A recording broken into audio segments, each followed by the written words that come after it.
This is AP1 HD. The Asian Institute of Diplomacy and International Affairs AIDIA, in association with the Embassy of India, presents roundtable meeting on attracting Indian investment in Nepal, past successes and future opportunities, supported by Team Ventures, Kyal Group, Sal Trading Corporation, Vriddhi Group, Samanantar Nirvan Seva Private Limited, Sharma and Company, Padmasri Group, Kumar Shrestha Nirvan Seva Private Limited. Namaste. Roundtable discussion on attracting investment in Nepal, post success and future opportunities in Nepal. नमस्कार, म कुबेर चालिसे, कारोबार राष्ट्रिय आर्थिक दैनिकको सम्पादक। आज हामी नेपालमा भारतको वैदेशिक लगानीको बारेमा छलफल गर्न गइरहेका छौं। त्योभन्दा अगाडि म सुरुमा नेपाल राष्ट्र बैंकले भर्खरै एउटा प्रतिवेदन सार्वजनिक गरेको छ, त्यसको बारेमा अलिकति चर्चा गर्न चाहन्छु। The survey shows the stock of FDI, नेपालमा वैदेशिक लगानीको बारेमा, प्रत्यक्ष वैदेशिक लगानीको बारेमा नेपाल राष्ट्र बैंकले गरेको प्रतिवेदनको उसमा चाहिँ Nepal has received foreign investment from 53 countries, अर्थात् 53 वटा देशबाट नेपालले 2019 को मिड जुलाईसम्ममा जति पनि वैदेशिक लगानीहरू आकर्षित गरेको छ, त्यसमा भारत अझै पनि ओभरअल आजसम्मको नेपालको इतिहासमा एक नम्बरमा छ, जसमा भारतले 56.05 अर्ब लगानी गरेको छ। र त्यसपछि चीन पर्दछ, चीनपछि सेन्ट किट्स आइल्यान्ड, र त्यसपछि आयरल्यान्ड, र त्यसपछि सिङ्गापुर, र उनीहरूको 27.56 अर्ब, 24.94 अर्ब र 11.59 अर्ब इन्भेस्टमेन्ट गरेको छ। अर्थात् नेपालको कुल वैदेशिक लगानीमा भारतको हिस्सा अहिले पनि 30.6 अर्ब छ, र त्यसपछि चीनको, र त्यसपछि सेन्ट किट्स एन्ड नेभिस आइल्यान्डको, र त्यसपछि आयरल्यान्डको र सिङ्गापुरको लगानी देखिन्छ। अब आज हामी चाहिँ यसबारेमा छलफल गर्दैछौँ कि नेपालमा भारतको लगानी र नेपालमा भारतको लगानी कसरी बढाउन सकिन्छ, किन पछिल्लो समयमा बढेन भनेर। योभन्दा अगाडि म के भन्न चाहन्छु भने नेपालमा भारतको लगानीलाई हामीले हेर्दाखेरि हामीले 3 सेक्टरमा बाँड्न सक्छौँ, 3 लहरमा भन्दा पनि हुन्छ। पहिलो चाहिँ विराटनगर जुट मिलमा कलकत्ताको एकजना व्यापारीले लगानी गर्नुभयो, र 75 वर्ष अगाडि जुन नेपालमा चाहिँ भारतको लगानी आयो, पहिलो लगानी, विदेशी लगानी भनौँ, प्रत्यक्ष विदेशी लगानी एफडीआई, त्यसलाई हामी मान्छौँ। दोस्रो लहरमा after 1990 when Nepal opened up the economy, त्यसपछि भारतीय लगानीहरू एकदम द्रुत गतिमा आए। त्यसपछि तेस्रो लहरमा हामी के भन्छौँ भने अब अहिले प्रेजेन्ट कन्टेक्स्टमा चाहिँ थर्ड फेज भन्छौँ हामी। First phase is 75 years ago, the Viratnagar जुट मिल, अनि त्यसपछि सेकेन्डमा चाहिँ 1990 को, पोस्ट 1990 को इकोनोमिक लिबरलाइजेसन पछिको, र थर्ड चाहिँ हामी अहिले प्रेजेन्ट कन्टेक्स्टमा भन्छौँ। यो बारेमा हामी छलफल गर्दैछौँ, र आज हामीले यो बारेमा छलफल गर्नलाई हामीले नेपालका 3 विज्ञ बोलाएका छौँ यसबारेमा। यसमा हाम्रो डिपार्टमेन्ट अफ इन्डस्ट्री अर्थात् उद्योग विभागका निर्देशक श्री सुरेश श्रेष्ठजी हुनुहुन्छ हामीसँग, उहाँलाई हामी स्वागत गर्छौँ। यहाँलाई स्वागत छ स्टुडियोमा। त्यसपछि नेपालमा प्रत्यक्ष वैदेशिक लगानीको एउटा उदाहरण भनौँ न, त्यसको नेपाल एसबीआई ब्याङ्कको MD CEO mister Dipak Kumar Dey हुनुहुन्छ, उहाँलाई पनि हामी स्टुडियोमा स्वागत गर्छौँ। त्यसपछि नेपालको निजी क्षेत्रको एउटा प्रतिनिधि तथा नेपाल उद्योग वाणिज्य महासङ्घका वैदेशिक लगानी समितिका संयोजक श्री आनन्द बगारिया ज्यू हुनुहुन्छ, उहाँलाई पनि हामी स्वागत गर्छौँ। यहाँहरू सबैलाई हामी स्टुडियोमा स्वागत गर्छौँ। म पहिला चाहिँ मिस्टर डेबाट सुरु गर्न चाहन्छु। How has been the experience of bilateral investment and bilateral relation in Nepal? If you look at the India-Nepal relationship, see this entire bilateral relationship and FDI investment. Any country, if you look at any country, the FDI investment has some barriers, and certain barriers will be always there. So that depends upon any investment happens. It depends upon how much the barriers can be overcome. So in case of Nepal, the basic we call it in the major barrier is that location. Location doesn't mean only the physical locations. It comes up with the the labor, the location, the resources, all things included in the locations. So for India, I think there is no other country who has the the benefit of or the overcoming this barrier very easily. So that is the in case of India, because as per the geographical locations, it is in the almost same radar. Then cultural similarities, that is also comes under location. And cultural similarity, it is for years or hundreds of years we have the same culture. We call it roti beti and kasampat. So this is that's why this it is a natural advantage for India to have investment in Nepal. So now coming to the as you already said that almost 30% of Nepal's FDI investment, it comes from India. And if you look back the investment arena, then as you rightly said, 92 when the Nepal opens up, there are quite a few industries came during that time, and out of that quite successful industries. As of now, I think around 150 Indian investment is in operation. So that is another important thing. 150 is in operation. Because in FDI investment, there are two basic differences. One is that commitment from particular country or particular industry, and then actual realization. But I think probably in case of India, that actual investment happened very significant amount. So as of now, as 150 companies are in running condition, either through joint venture or any other. And they are contributing to Nepal's economy. See, it is not only helping the creation of jobs, but it is also helping to export driven. And today, if you look at the data, see Nepal's almost 60% of import comes from the India. Even the last this current year 5 months data shows the almost more than 83% goes to India. So it happens because of the cultural similarity, and that's why Indian companies are already there, and there are a lot of scopes are there. So number of the major companies which already there, like Dabur is there. Then of course there are different companies which are either through joint venture or like Surya Nepal, that is another one. Asian Paints, Berger, they are doing very well, and they are not only doing well for themselves, but also it is giving good boost in in Nepal's economy.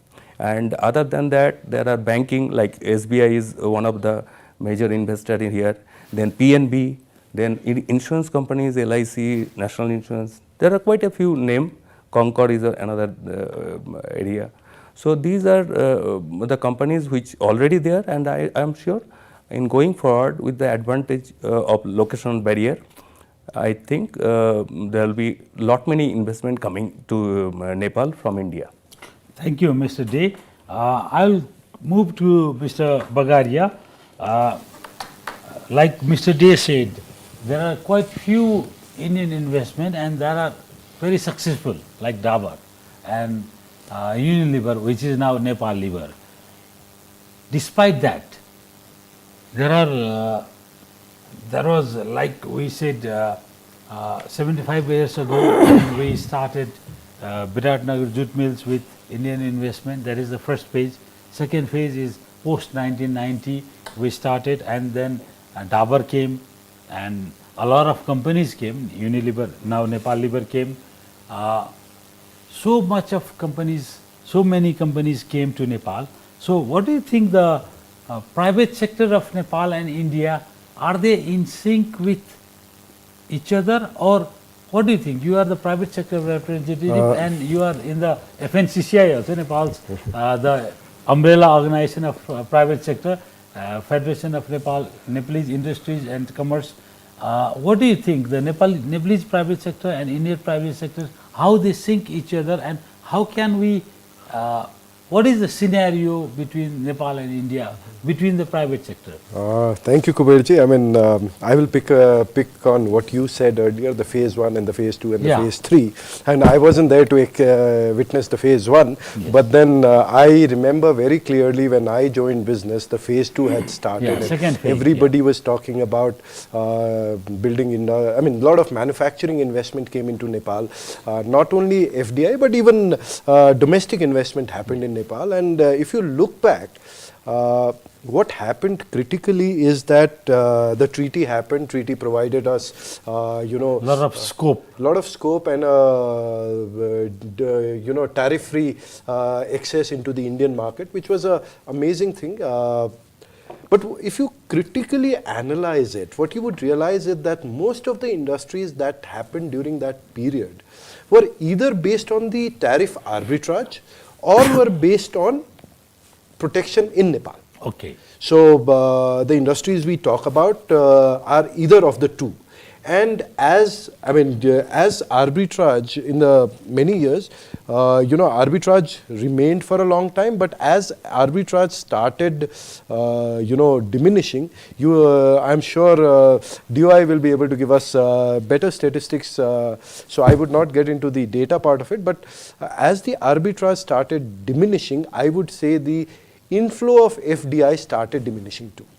And how I look at it is that it was a strategic move. It was a strategic G2G move where, you know, industrialization was kind of, you know, emphasis was given into industrializing Nepal, and it did happen. But probably what we need to look at is not only the protected sector and not only the arbitrage sector, even the regulated sector got a lot of investment. Yeah. But the scenario, phase 3, the scenario has changed. Yeah. The arbitrage is not in your control. The protection is. We can protect our industries, we can protect, because what has changed in phase 1 and phase 2 and phase 3 is that Nepal itself has become a huge market. Yeah. Our affordabilities have gone up, our consumption patterns. I can give you one classic example. Every year, if you look at our agri output, it is increasing. But at the same time, our food import is also increasing. So which essentially to me means that our consumption is increasing. Yes. Which is a great parameter for any economy to grow. But at the same time, are we now strategizing well enough to attract FDI is the question. And maybe we need to strategize in the current context. हामी 1990 को कुरा गरेर 2021 मा you know, the context has changed completely. Yes. So now what? I look at another opportunity, not only our market, Mr. Day just spoke about logistical disadvantage, location, but I think, yes, there is, but then within given set of limitations, what do we do next? If you look at UP or if you look at Bihar, it has the same logistical disadvantage or advantage as somebody sitting in Birganj does. Yes. So, or somebody sitting in Biratnagar or this part. Yeah. Or maybe we have an advantage if we compare it to Northwest. Yes. Calcutta port, yes, okay, Northeast has logistical cost benefit, but what about somebody who is transporting goods to Delhi? So we need to strategize and attract, and more than important is build confidence. So for a businessman, it is not just about statistics. It is about the confidence that you feel. I feel very confident going to Bhairwa and opening an industry. A guy from industrialist or a businessman from Delhi should feel equally confident about coming to Bhairwa and opening an industry. We should be able to convince him that there is a market here. Yes. So this is where probably I should end at this point of time. Thank you, Mr. Bagaria. Now I come to Mr. DOI, Suresh Shrestha ji. When we talk about statistics, a lot of commitments is coming on, and a lot of people from other countries are interested in investing in Nepal. But the commitment thing and the realization is different thing. We'll talk in later part. But what do you think? Like Mr. Bagaria said, there's a lot of enthusiasm in the Indian market that we want to go to Nepal and invest in Nepal. Nepal is a good market. Dabur is doing good. Nepal Liver is doing good. So why not? Why not other more important Tata and Birla and other big shots are coming to Nepal? What do you think are the problems, the hurdles that they face, or what you can do to facilitate them to come to Nepal? Well, I totally agree to Mr. Bagaria that the consumption level and the income level and the spending capacities of Nepalese people have gone up dramatically, and because of that, the market is growing, and we see that the investment, not only the domestic investment, the foreign investment is also.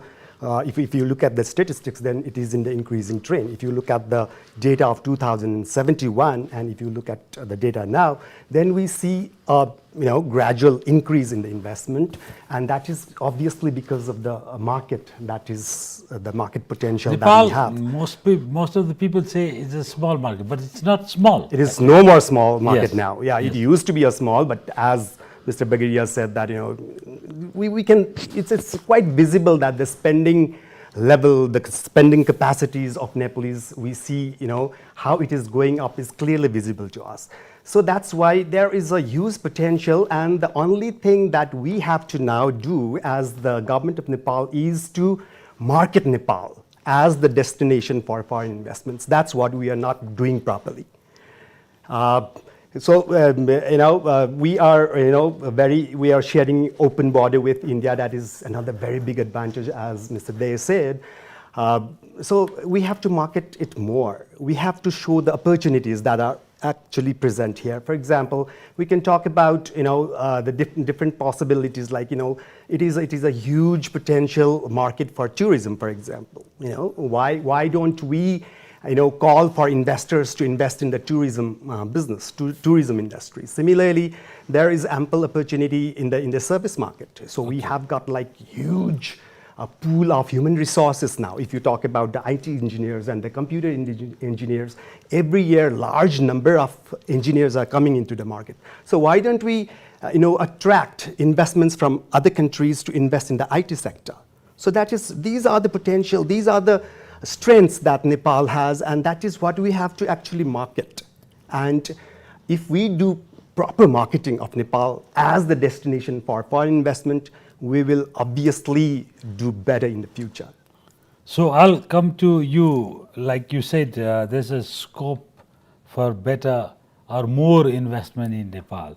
So why is it that Nepal has not been able to attract more investment in Nepal? Like you said, service sector is the biggest sector. More than 60% of Nepal's GDP is contributed by service sector. That's well said, and data also proves that. So what is the problem that Nepal government has not been able to attract more investment in service sector or any other sector from India? Like I said, 75 years ago, Nepal got the first investment in Nepal from India. And second phase was 1990, post-1990, we got Nepal SBI Bank joint venture, Unilever which is now Nepal Liver and Dabar Nepal. But why can't we create that magic, that situation right now? What we failed? Where has the government been failing? And what the government is doing now to correct that?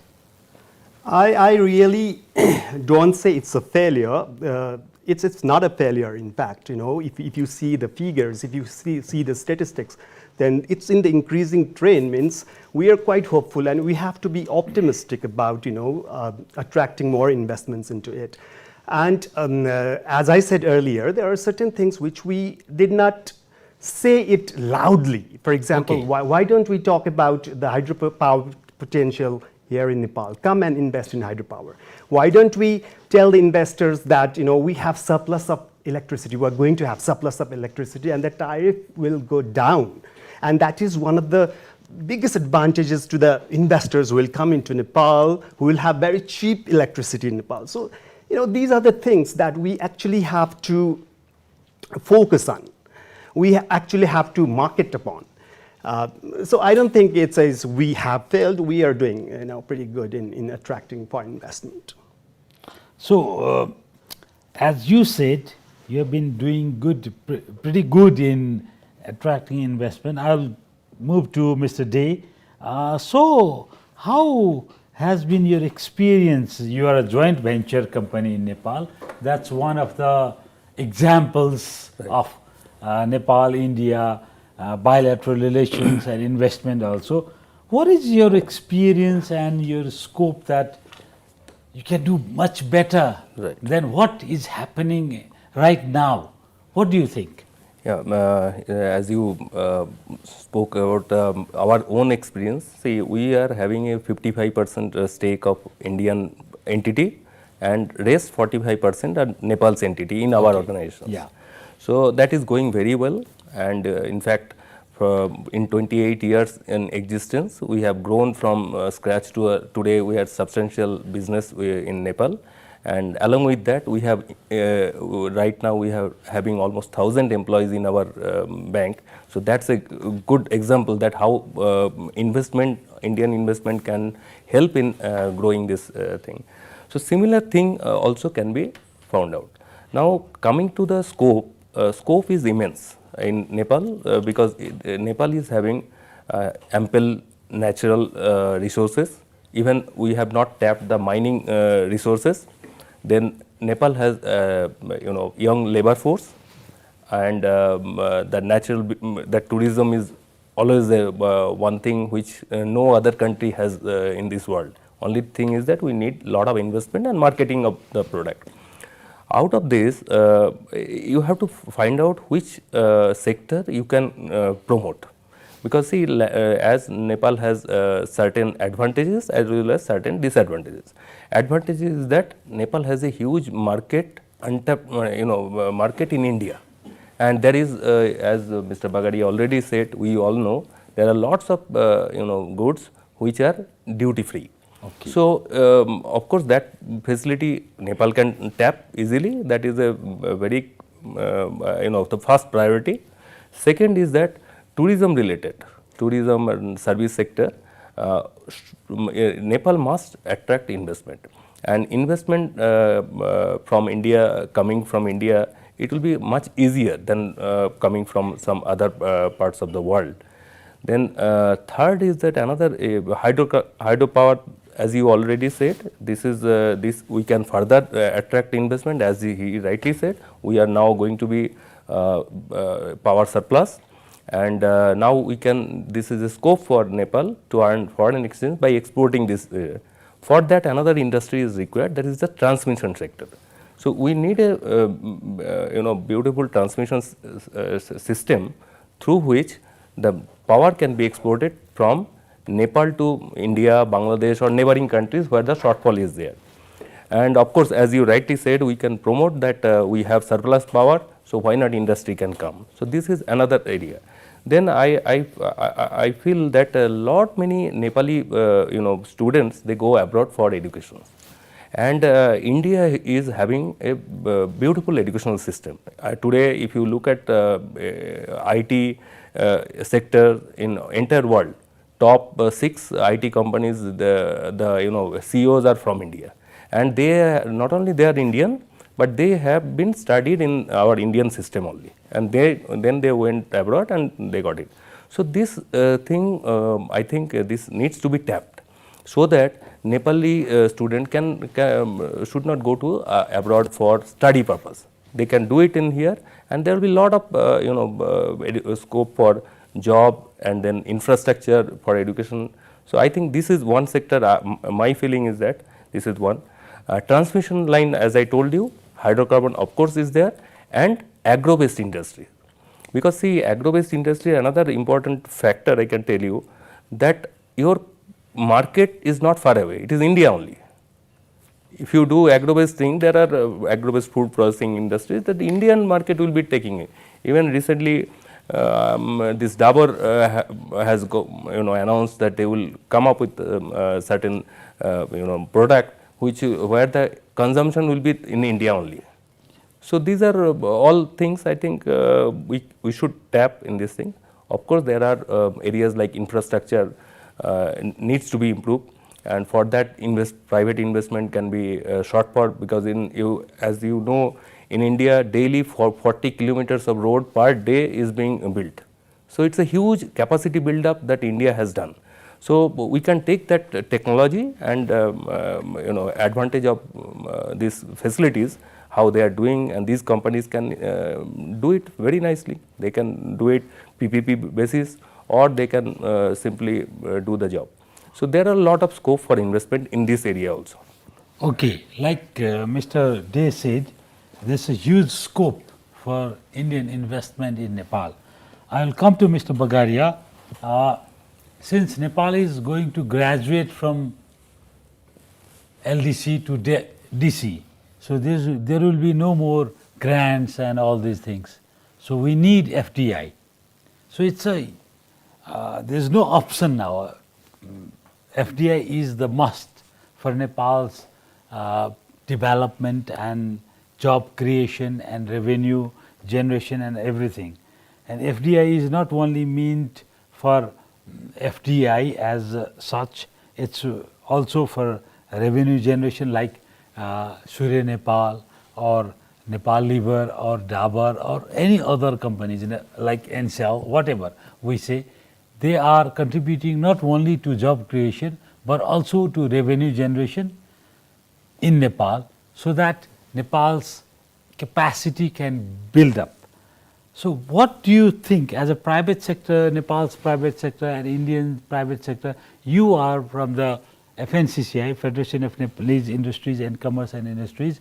What do you think there are hurdles which have been stopping investments coming to Nepal? Because like I said, 75 years ago, the first FDI came to Nepal as 1 lakh rupees. That's not significant amount, but it's the first initiation that started. And Biratnagar Jute Mill is not only the example of FDI, the first FDI in Nepal, it's the whole political systems change also in Nepal, because Biratnagar Jute Mill is also one of the examples from where Nepal's political change started.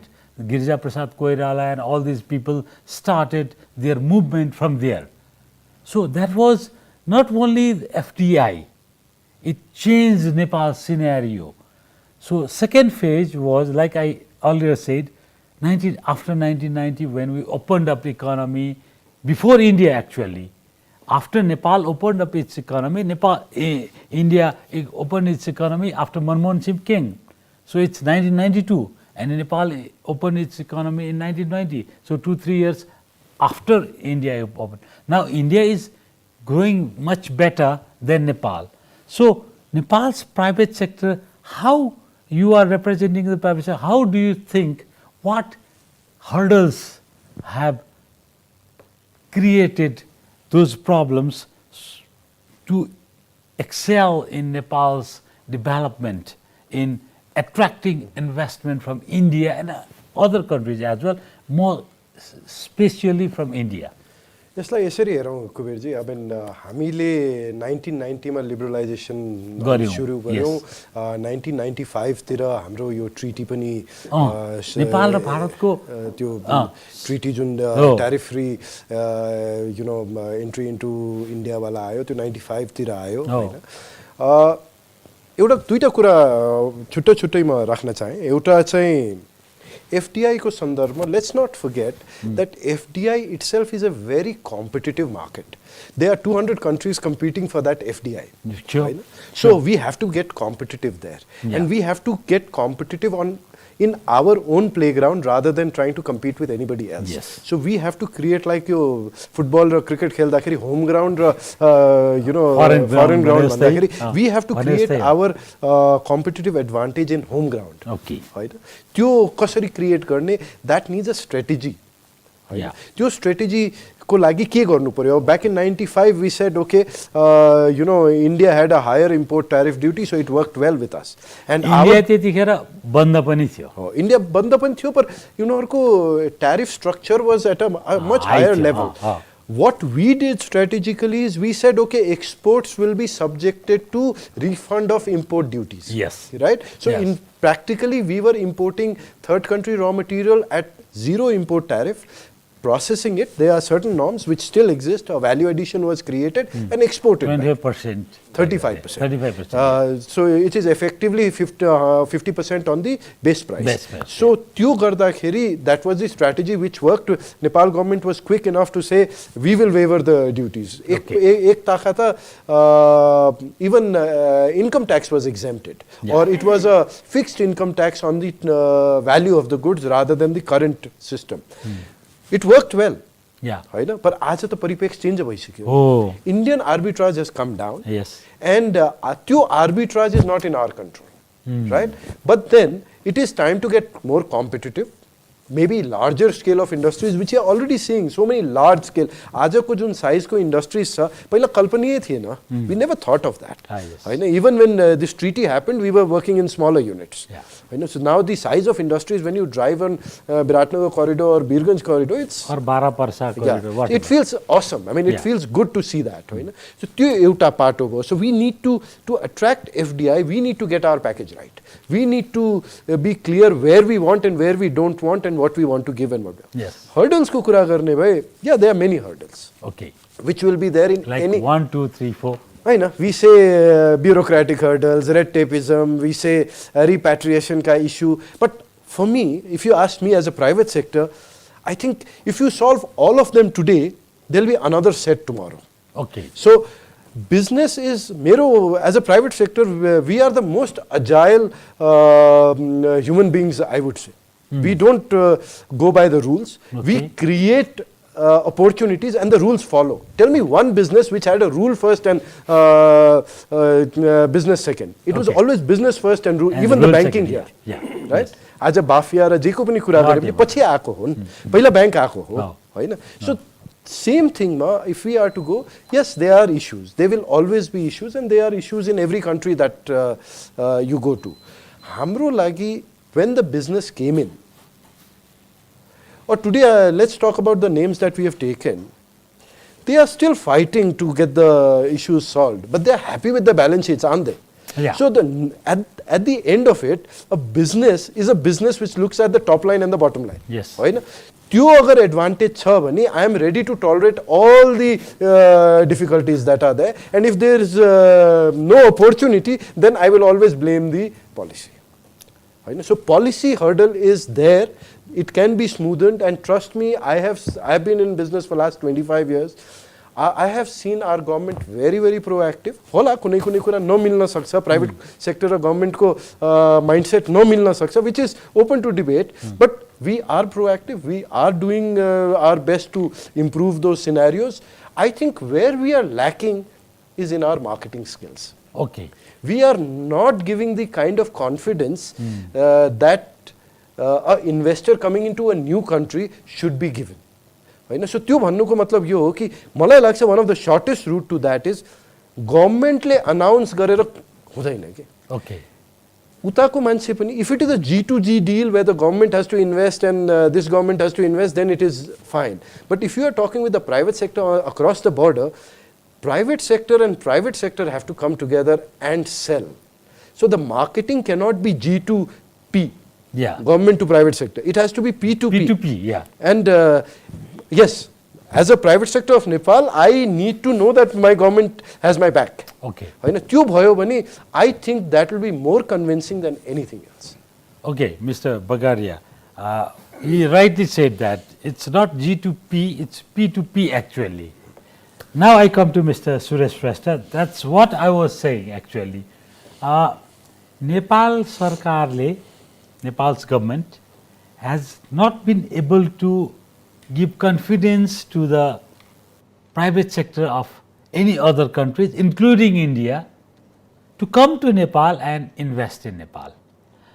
जसरी हामीले 1990 पछि economy open गरेर सबैलाई भन्यौं कि आउनुस् तपाईहरु हामी नेपालमा सुरक्षा दिन्छौं तपाईको लगानीको लागि हामी तपाईहरुलाई लगानीको रिप्याट्रिएसन अरु सबै हर्डलहरु सल्भ गर्दिन्छौं त्यसपछि हामीले 10 वर्ष अगाडि इन्भेस्टमेन्ट बोर्ड पनि इस्टाब्लिश गर्यौं नेपाल इन्भेस्टमेन्ट बोर्ड भनेर तपाई आउनुस् 10 अर्ब भन्दा बढीको ठूलो लगानी लिएर आउनुस् हामी चाहिँ तपाईलाई वन विन्डो सल्युसन दिन्छौं तपाईहरुले पनि डिओआईले पनि वन विन्डो सल्युसन भनेर स्टार्ट गर्नु भएको छ तर भइरा छैन कुराहरु मतलब इन्भेस्टमेन्ट आइरा छैन नि त कमिटमेन्टहरु आउँछ हामीले हेर्यौं कमिटमेन्टहरु एकदम धेरै कमिटमेन्टहरु आइराछ तर रियलाइजेसनमा त आउँदा त 20-30% भन्दा 30% भन्दा त बढी छैन 1 खर्बको कमिटमेन्ट आयो भने 30 अर्ब रियलाइजेसन भयो होला भनेपछि हामी त होस्ट कन्ट्री हौ नि त भनेपछि त सरकारको नेपाल सरकारको डिओआई को अथवा इन्भेस्टमेन्ट बोर्डको व्हाटएभर 10 अर्ब भन्दा माथिको इन्भेस्टमेन्ट बोर्डको होला त्यो भन्दा तपाई तल तपाईहरुको होला जिम्मेवारी तपाईहरुको जिम्मेवारी होला तपाईहरु कानेर चुक्नु भयो जसले गर्दा भारतीय लगानी वा विदेशी लगानीहरु आउनलाई समस्या भयो तपाईलाई के लाग्छ as Mr. Bagaria said, whenever you are an investor, what you will look at is you will look at the profitability. Yes. Where you can certainly. make money. Yes, right? certainly.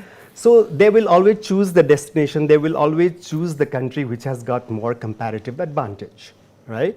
So as we compare our country with others, then there are certain disadvantages that we have. For example, we do not have port, for example. That could be one of the very biggest disadvantages that we have. So the raw materials that we bring in is obviously expensive when it comes to not having, border. Port. So this is one of the very, very biggest, disadvantages or comes as a hurdle when it comes to investment and, thinking about return that you will get out of your investment. So that is what is and all, so that the cost will come down. When the cost comes down, the investor will be attracted, right? So that is what we'll have to do. Talking about this thing like why the realization is not that good. Realization किन हुँदैन भनेर कुरा गर्दाखेरि अघि हाम्रो यो पोलिसीको कुरा पनि आयो हैन पोलिसीको कुरा गर्दाखेरि we have done lot of reforms in policy as you said. We have now FITA 2075 हैन 2000 त्यो FITA 25 आइसकेपछि यसमा हामीले elaborately चाहिँ नि सबै प्रोभिजन्सहरु एकदम सिम्प्लिफाइड वेमा now repatriation is no more difficult job now. Repatriation तपाईले यहाँ इन्भेस्ट गर्नुहुन्छ भने तपाईको अर्निङ तपाईको देशमा लानको लागि अबको रिप्याट्रिएसन प्रोसेस भनेको it's very very simplified process अहिले त्यसको लागि केही पनि हर्डल्सै छैन पोलिसी लेभलमा त्यस्तै गर्यौं हामीले वन स्टप सर्भिस सेन्टरको कुरा गर्नुभयो वन विन्डो पोलिसी वन स्टप सर्भिस सेन्टर पनि हामीले इम्प्लिमेन्टेसनमा ल्यायौं वन स्टप सर्भिस सेन्टर चाहिँ अब हामीले उद्योग विभागकै प्रेमाइसमा चाहिँ नि ल्याएर त्यहाँ चाहिँ नि अहिले हाम्रो विभिन्न निकायहरूको रिप्रेजेन्टेसन हुँदाखेरि लगानी गर्दाखेरिमा जोसँग सम्बन्धित निकायहरू त्यो सबै एकै ठाउँमा आएर बसेर त्यहाँ 8वटा युनिट छ हामी त्यो 8वटा युनिटले चाहिँ नि एकै ठाउँबाट चाहिँ नि सर्भिस दिने गरी त्यो हामीले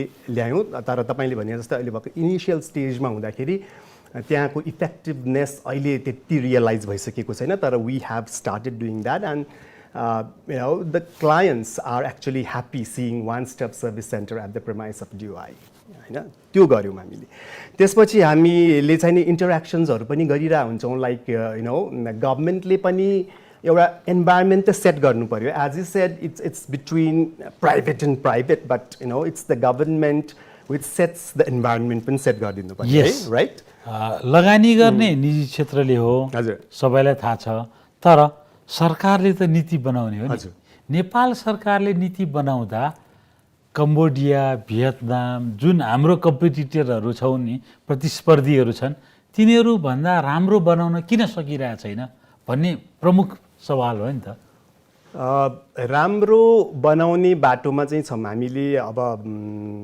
यो के औद्योगिक नीति होइन विदेशी लगानी नीतिहरूमा पनि हामीले यो चाहिँ नि इम्प्रुभमेन्ट्सहरू यसलाई कसरी चाहिँ अट्र्याक्टिभ बनाउने यो सेक्टरलाई कसरी अट्र्याक्टिभ बनाउने भन्ने हिसाबले हामीले एफडिआई एक्ट एफडिआई रेगुलेसन्सहरू ल्यायौँ त्यसपछि वी आर ह्याभिङ दिस अब ट्रेडमार्कको कुरा आउँछ होइन यो intellectual property this is one of the very very integral part of FDI यिनीहरूको प्रोटेक्सनको कुरा आउँछ त्यसको लागि हामीले अब यो इन्टेलेक्चुअल प्रपर्टीको एक्ट बन्दैछ we are as you said is we are very proactively moving towards getting attraction to this area त्यही भएर चाहिँ नि म के भन्छु भन्दाखेरि हामीले चाहिँ नि पोलिसी लेभलमा धेरै रिफर्म गऱ्यौँ इन्स्टिट्युसनल लेभलमा पनि OSSC is a very very good example to to facilitate the investors त्यो स्मुदनिङ गर्ने भन्छ नि प्रोसेसलाई स्मुदनिङ गर्ने कुरामा हामीले धेरै इम्प्रुभमेन्ट चाहिँ गरिसक्यौँ and there are definitely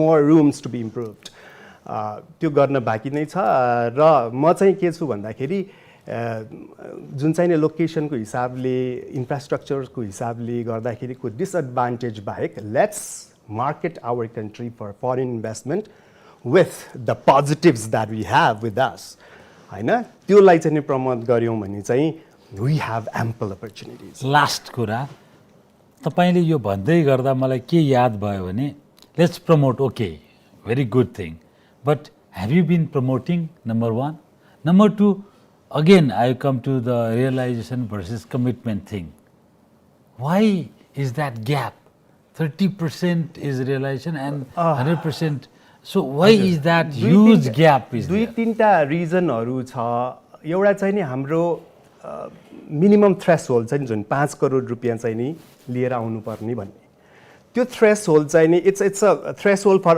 Al industries के त्यो चाहिँ नि अलिकति नहुनुपर्ने इन्भेस्टर साइडकोबाट पनि 5 crore is too much for a software company for example अब कस्तो हुन्छ भन्दाखेरि 5 करोड लिएर आउनै पर्यो 5 करोडको उसको फाइनेन्सियल स्किम बनाउनै पर्यो प्रोजेक्ट बनाउनु पर्यो तर he does not require 5 crore rupees 5 करोडको कमिटमेन्ट देखिन्छ तर उसलाई 1 करोड भए पुग्छ 4 करोडको ग्याप त त्यहीँ आयो होइन त्यस्तै अर्को हाइड्रो पावर जस्तो इन्डस्ट्रीमा चाहिँ नि कमिटमेन्ट त एकैचोटि आउँछ नि यति अर्ब आयो भनेर तर त्यसको कन्स्ट्रक्सन त्यसको इआइए प्रोसेस त्यसको इस्टाब्लिसमेन्टसम्ममा जुन ग्याप हुन्छ नि त्यो त अपरेसन्स गर्ने बेलासम्ममा त्यो एक्सपेन्डिचर गर्ने बेलासम्ममा त्यहाँ ग्याप धेरै गेस्टेसन पिरियड छ नि त त्यसले गर्दाखेरि पनि त्यो ल्यागिङ त हुन्छ त्यो कमिटमेन्ट र रियलाइज हुने कुराहरू अर्को कुरा भनेको चाहिँ कुनै कुनै मेरो एक्सपिरियन्सबाट भएको चाहिँ कति चाहिँ जोइन्ट भेन्चरमा आउँछ कुनै प्रोजेक्टको लागि जोइन्ट भेन्चर गरेर आउँछ 5 जना आउँछ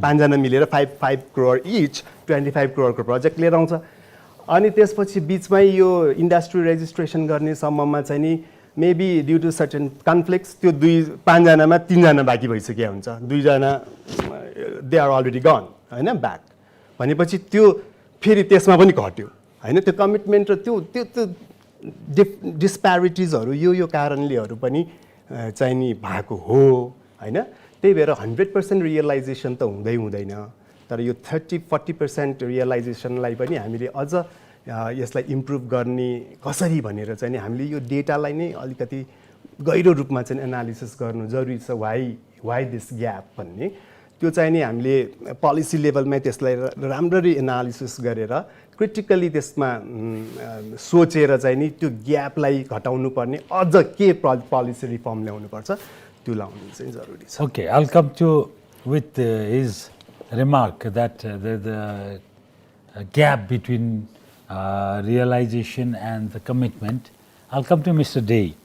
So what do you think that Indian investment in Nepal, like I already also said, that the first phase 75 years ago and 1990, 30 years ago, why this third phase has not been started? But in my personal view, it has started with, let's say, Arun third. Yeah. I say it's the third phase now. Right. First phase was 75 years ago, Biratnagar Jute Mill. Second phase was 1990, post 1990. And this is the third phase now. We're starting. But there's not huge movement. Maybe there are undercurrent, but it's not seen in the real picture. So what do you think? How can the government attract more investment? Like I say, in India, there are Tatas and Birlas and so many huge big shots. They are not in Nepal. So next door Nepal, they are not in, and they are in Africa and everywhere in the world. They are spreading their wings everywhere in the world, but they are not in Nepal. So what do you think should Nepal government do so that they can come to Nepal? Correct. And we can have more investment, Indian investment in Nepal. So what do you think? Yeah, it's a nice thing. This is the actual thing happening. Yes. As Mr. Suresh said, that government is taking steps, and they are also working towards the attracting foreign direct investment. And in fact, I can give you one statistics from the World Bank. The ease of doing business in Nepal has been improved in 16 stages, the 16th jump. See, from 110 it was there among the countries in last to last year, and now it is 94. So that is not a matter of joke. It's a very, very big challenge, because 16 jump in 1 year, and this is a report from World Bank. So it is a good sign. So I am agreeing with him. But now coming to the investment. See, SGVN investment, that Arun 3, that is a showcase project. And in fact, if you look at the same project, Nepal has started initiating the thing, I think almost 50 years back. And that time it couldn't realize because of certain issues. Now in this project, particularly the SGVN, that Arun 3 project, it is a challenge for both the countries. That even SGVN is one of the largest company in this thing, and at the same time, they are what they are doing. They are doing it on time. They are trying to do it. In fact, I am involved with them, and seeing the development. Government also came out with so many precursors that anything Arun 3 project needs, government gives approval in a short time. And that's why another project is almost on the anvil, that Arun 3, that downstream project of 697 I think megawatt is also coming. So once this happens, I think they will be doing it before 2023. Nepal can showcase that in the entire world. So government department can showcase that this kind of big project can also possible in Nepal, and because of government's helping in doing this project. So this will be a game changer, and I am sure that other projects also will come to Nepal from India also.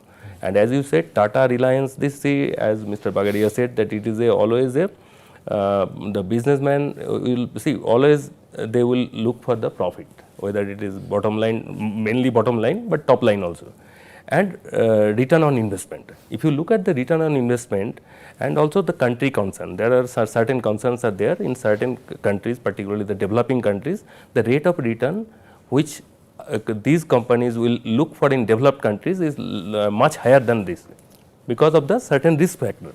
So Tata, Reliance, whatever the big companies in India, they will go to a country where a rate of return, even if it is lower than Nepal, but it is a developing country, not the least developed countries right now. So these are the strategies all companies, all multinationals, they follow, and accordingly they take decisions to which country to go and which country not to go. And now one good thing is that Nepal is going to be a middle income country. It is expected that by 2030 it will be there. So then a bunch of industrialists, they will come to Nepal because they don't go to least developed countries. Yes. It is just for the namesake.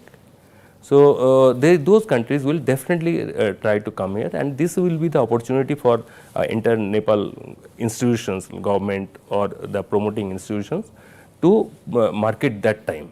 That is one thing. Second thing is that for India to Nepal investment, there are quite a few organizations in India.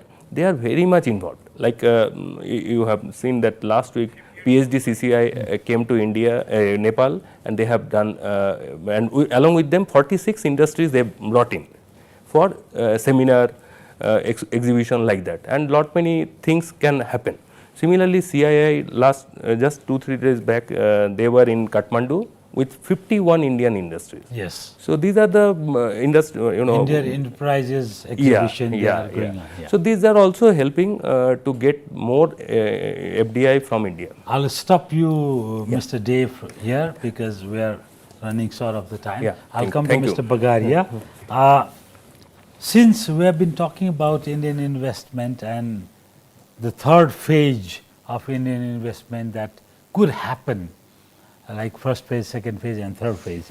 So what do you think from the private sector's view that the third phase is going to be a huge investment and there's no way, there's no option as well. So what do you think as a private sector player, isn't it there a huge investment scope in Nepal?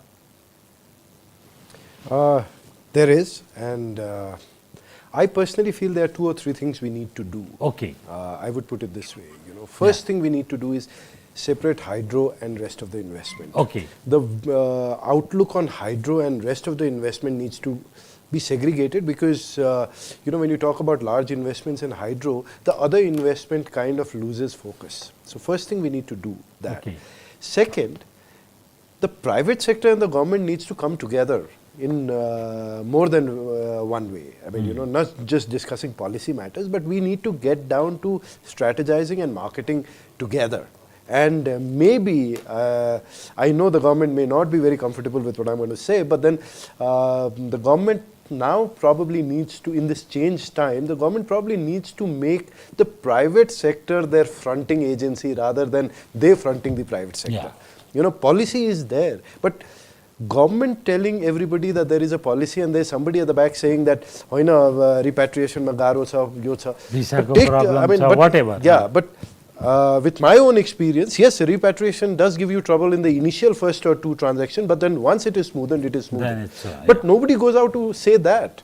So you need the private sector guy to say, ki, no, that's not a problem, I will help you out. And if that happens, I have a feeling that with the growing market and the proximity to UP, Bihar and the Northwest, we have a business case to make. We have to sell ourselves, right? I mean, it has to make business sense and it has to be a business case. Thank you, Mr. Bagaria. So we are done. So the time is off. So what Mr. Bagaria is saying as a private sector player is we have to sell. So how can Nepal government sell itself competitively against Vietnam or Cambodia or other 49 LDCs is one thing, and second is India as being not only roti beti and all these things, that's a conventional thing. Now investment flows where there is opportunity. It's not only roti beti and emotional things, it's business. Business is business. So I think most probably the third phase has begun. Like I said, the first phase was 75 years ago with Viratnagar Jute Mill. Second phase was post 1990, And third phase we have started. So let's hope that we have more Indian investment in Nepal and less commitment and more realization in the FDI front, because when we talk about commitment, we say, okay, China is first or whatever, America is first, whatever, any other country is first. But according to the central bank, among them, India ranks top position with 56.05 billion, and India is topmost number one country. So only 56.605 billion, it's not a huge amount actually when we talk about, no? 56 अर्ब भनेको त ठुलो कुरा हैन नि त, तर त्यो नै आजको मितिमा नेपालको लागि सबभन्दा ठुलो लगानी, वैदेशिक लगानी हो भनेको। हामीसँग नेपालमा वैदेशिक लगानीलाई आकर्षित गर्ने र गर्नै पर्ने अर्को विशेषता के हो भने नेपाल अब ग्रेजुएट हुँदैछ र अब ग्रान्टहरू आउँदैन भनेपछि त वैदेशिक लगानीको त विकल्पै छैन नि। भनेपछि अनि नेक्स्ट डोर इन्डिया छोडेर हामीले अन्त जानुभन्दा त नेक्स्ट डोर इन्डिया त सजिलो छ नि त। त्यो भएर हामी हुनसक्छ अब भारतीय लगानी बढीभन्दा बढी नेपालमा लगानी गर्ने र नेपालमा भारतीय लगानी मात्र होइन विदेशी लगानी, वैदेशिक लगानीले रोजगारी सिर्जना गर्छ, रेभेन्यू जेनेरेट गर्छ। जबकि प्रत्येक वर्ष हामीले हेऱ्यौँ भने सूर्य नेपाल अथवा कुनै पनि कम्पनी, भारतीय लगानीकै कम्पनीले बढी ट्याक्स पेयरको अवार्ड पाइरहेछ, अनि त्यसपछि रोजगारी सिर्जना गर्छ, अनि त्यसपछि नेपाललाई ग्रेजुएट गर्ने प्रोसेसमा पनि हेल्प गरिरहेछ भन्ने हिसाबमा हामी चाहिँ अब हाम्रो समय सकिएको यहाँ जानकारी आयो। यो सबै हिसाबमा हेर्दा हामीले भारतीय लगानीलाई बढीभन्दा बढी कसरी आकर्षित गर्न सक्छौँ भन्ने कुरामा हामीले जोड दिनुपर्छ भन्ने देखेँ। यहाँहरू सबैलाई धन्यवाद।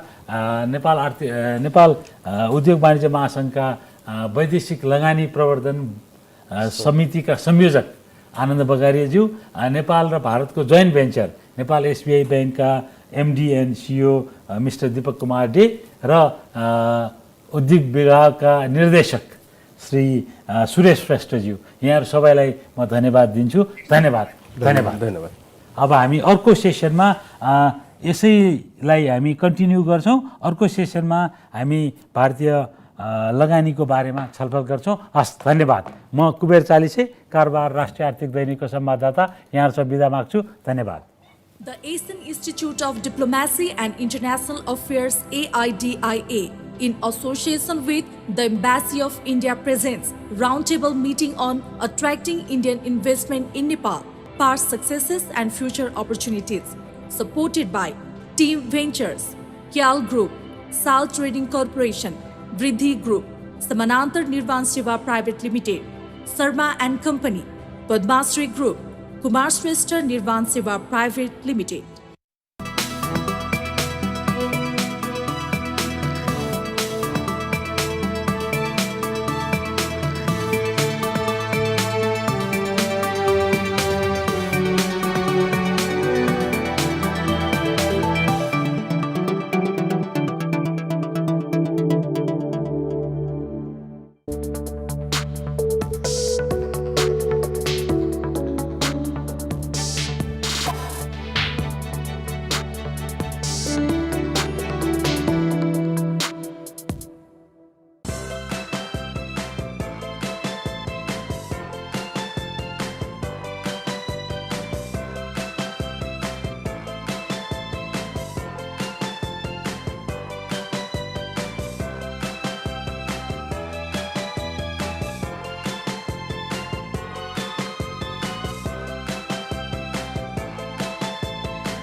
भाइ जाऊ त आजको पत्रिका किनेर लिएर आऊ त। हे दाइ अनलाइनमा हेर्नु न के पत्रिका भनेर। पत्रिका किनेर पढ्नुको आनन्द अर्कै छ क्या भाइ।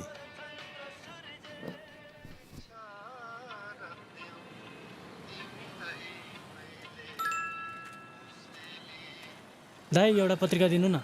पत्रिका कुनवाला दिउँ हजुर? 1 किलो सुन छ, 5 किलो चाँदी छ, भाँडा छ, बर्तन छ, बम्परमा बाइक छ, घर छ, गाडी छ, विदेश घुम्ने योग छ, कुनवाला दिउँ? के भने दाइ पत्रिका चाहियो क्या पत्रिका? समाचार। ए समाचार पो खोज्नु भएको? समाचार नै खोज्नु भएको हो भने ल लिनु। अन्नपूर्ण पोस्ट समाचार नै काफी छ।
The Asian Institute of Diplomacy and International Affairs AIDIA, in association with the Embassy of India, presents roundtable meeting on attracting Indian investment in Nepal, past successes and future opportunities, supported by Team Ventures, Kyal Group, Sal Trading Corporation, Vriddhi Group, Samanantar Nirvan Seva Private Limited, Sarma and Company, Padmasri Group, Kumar Shrestha Nirvan Seva Private Limited. आदरणीय दर्शकवृन्द नमस्कार। Asian Institute of Diplomacy and International Affairs र साथै भारतीय राजदूतावासको संयुक्त प्रयासमा AP1 टेलिभिजनमा प्रत्यक्ष प्रसारित आजको यो विशेष संवाद कार्यक्रममा यहाँहरू सबैलाई स्वागत छ। म जय निशान्त। नेपाल क्षेत्रफलमा भारतभन्दा झन्डै 45 गुणा सानो छ। त्यसै गरिकन जनसङ्ख्याको कुरा गर्ने हो भने नेपाल भारतभन्दा 38 गुणा सानो छ। कुल ग्राहस्थ उत्पादन GDP को कुरा गर्दाखेरि र 2020लाई आधार वर्ष मान्ने हो भने भारतको GDP नेपालको भन्दा झन्डै 80 गुणा ठुलो देखिन्छ। त्यसै गरिकन प्रति व्यक्ति आयको कुरा गर्दाखेरि भारतको प्रति व्यक्ति आय नेपालको भन्दा सालाखाला 60% बढी हो कि अनुमान गर्न सकिन्छ। र नेपाल र भारतको बीचको व्यापारको कुरा गर्दाखेरि नेपालले गर्ने निर्यात र आयातको रेसियो झन्डै 1:9 देखिन्छ इन एन एभरेज।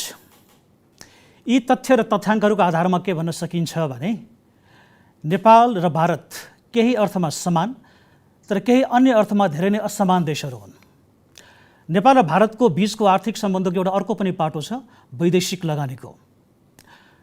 झन्डै 75 वर्ष पहिले सुरु भएको नेपालमा वैदेशिक लगानीको इतिहास अहिले आएर यो वर्तमानको बिन्दुमा हामीले मूल्याङ्कन गर्दाखेरि नेपाल र भारतको सम्बन्ध अलिकति रोचक देखिन्छ। परम्परागत रूपमा भारत नेपालमा जहिले पनि हरेक वर्ष सबभन्दा बढी वैदेशिक लगानी भित्राउने देश हो। तर विगतको 10 वर्षमा यो लगानी ह्रासोन्मुख देखिन्छ र बडो रोचक तरिकाले नेपालको अर्को छिमेकी देश चीनको नेपालमा भएको वैदेशिक लगानी परियोजनाहरूको सङ्ख्या र साथै लगानी हुने रकमको आधारमा निकै नै बढेर गएको देखिन्छ।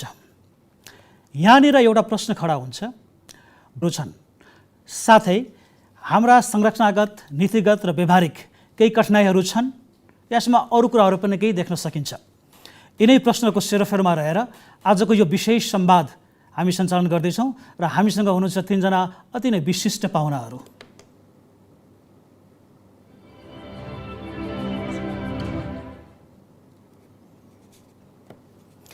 र स्टुडियोमा आज मसँग हुनुहुन्छ मेरो दाहिनेतिर श्री सुशील भट्टजी, उहाँ हुनुहुन्छ chief executive officer investment board नेपालको। सुशीलजी स्वागत छ यहाँलाई। धन्यवाद। साथै मसँग हुनुहुन्छ डाक्टर चिरञ्जीवी नेपालजी, उहाँ नेपाल राष्ट्र ब्याङ्कको पूर्व गभर्नर हुनुहुन्छ। स्वागत छ डाक्टर साहब। र साथै मसँग हुनुहुन्छ श्री साइबाल घोषजी, उहाँ हुनुहुन्छ country manager Berger Paints Nepal. Very warm welcome to you mister Saibal. नमस्कार, thank you. So let me start with सुशीलजी। भारतको नेपालमा भइरहेको वैदेशिक लगानी निरन्तर घट्दै गइरहेको छ, चीनको बढ्दै गइरहेको छ। यसलाई हामीले कतिको स्वाभाविक र कतिको अस्वाभाविकको रूपमा लिने र साथै यो चासोको विषय मात्र हो कि हाम्रो लागि यो चिन्ताको विषय पनि हो? सर्वप्रथम त जहाँसम्म लगानी वैदेशिक लगानी घटिरहेको अवस्थाको कुरो राख्नुभएको छ, यसमा मैले मूलभूत रूपमा सन् 2020 र अहिलेको करस्पोन्डिङ क्वार्टरको कम्पेरिटिभ हेर्दाखेरि समष्टिगत रूपमा वैदेशिक लगानीमा 73%ले इन्क्रिमेन्ट भएको छ।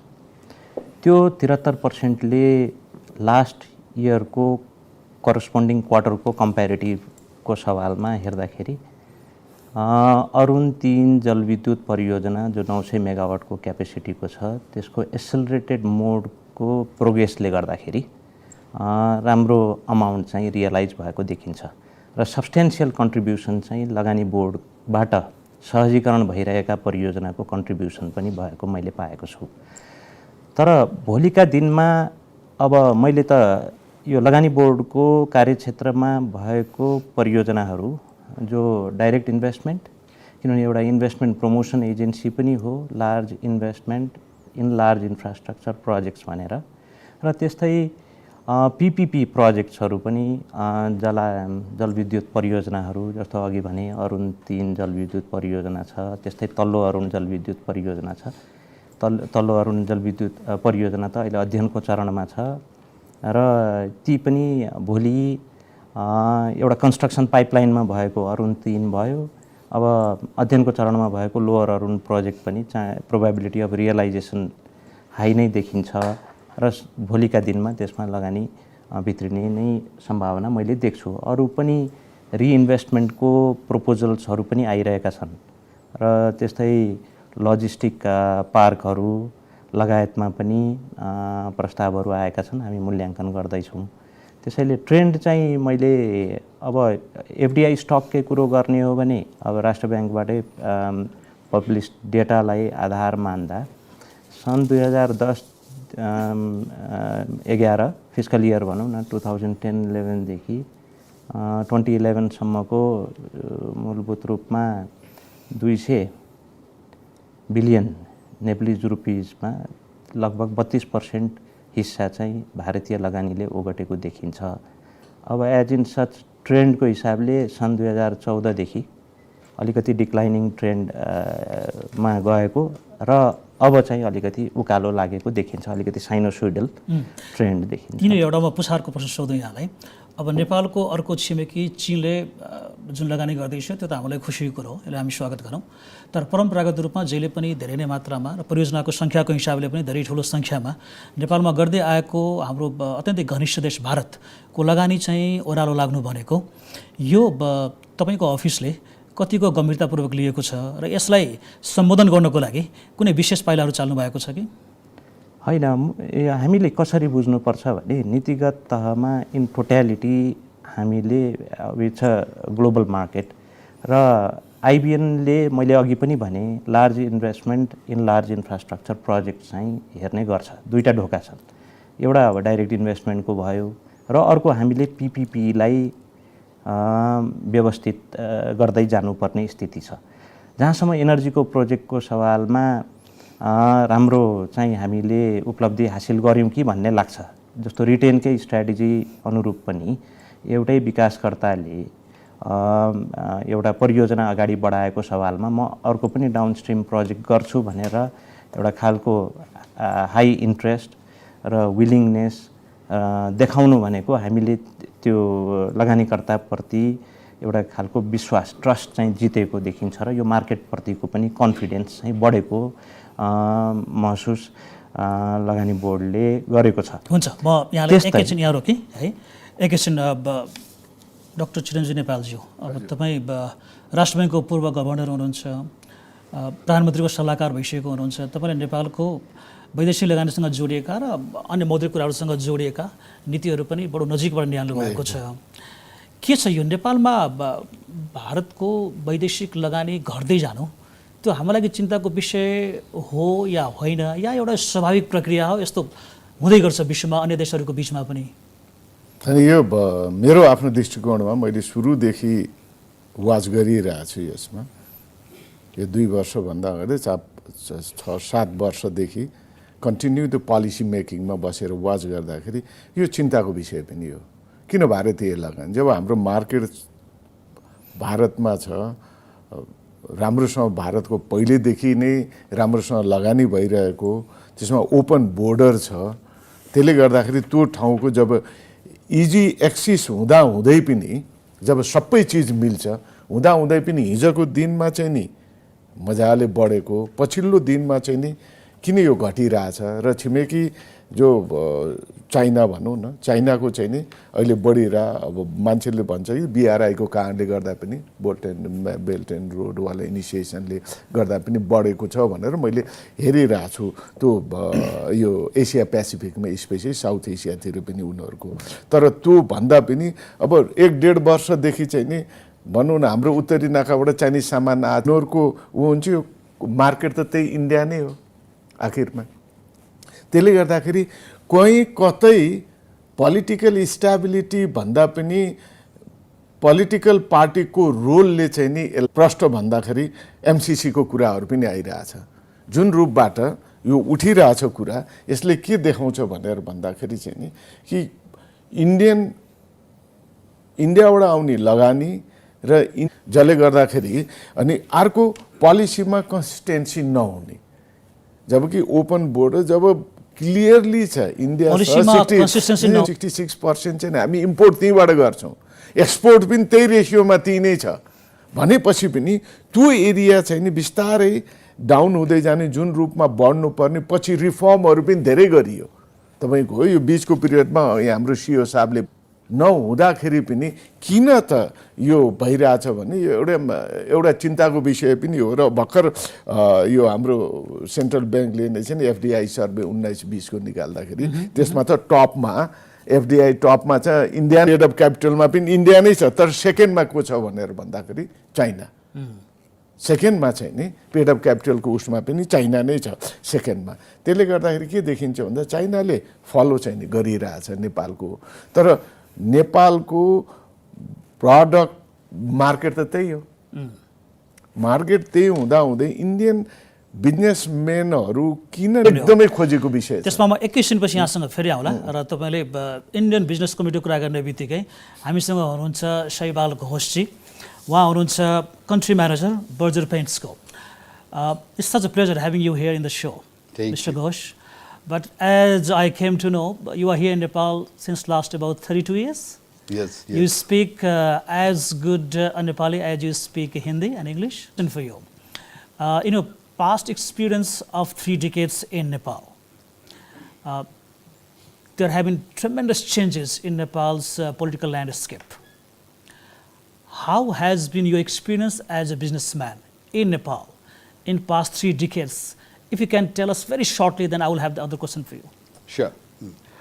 I'll tell you, initially speaking, there is change in political system.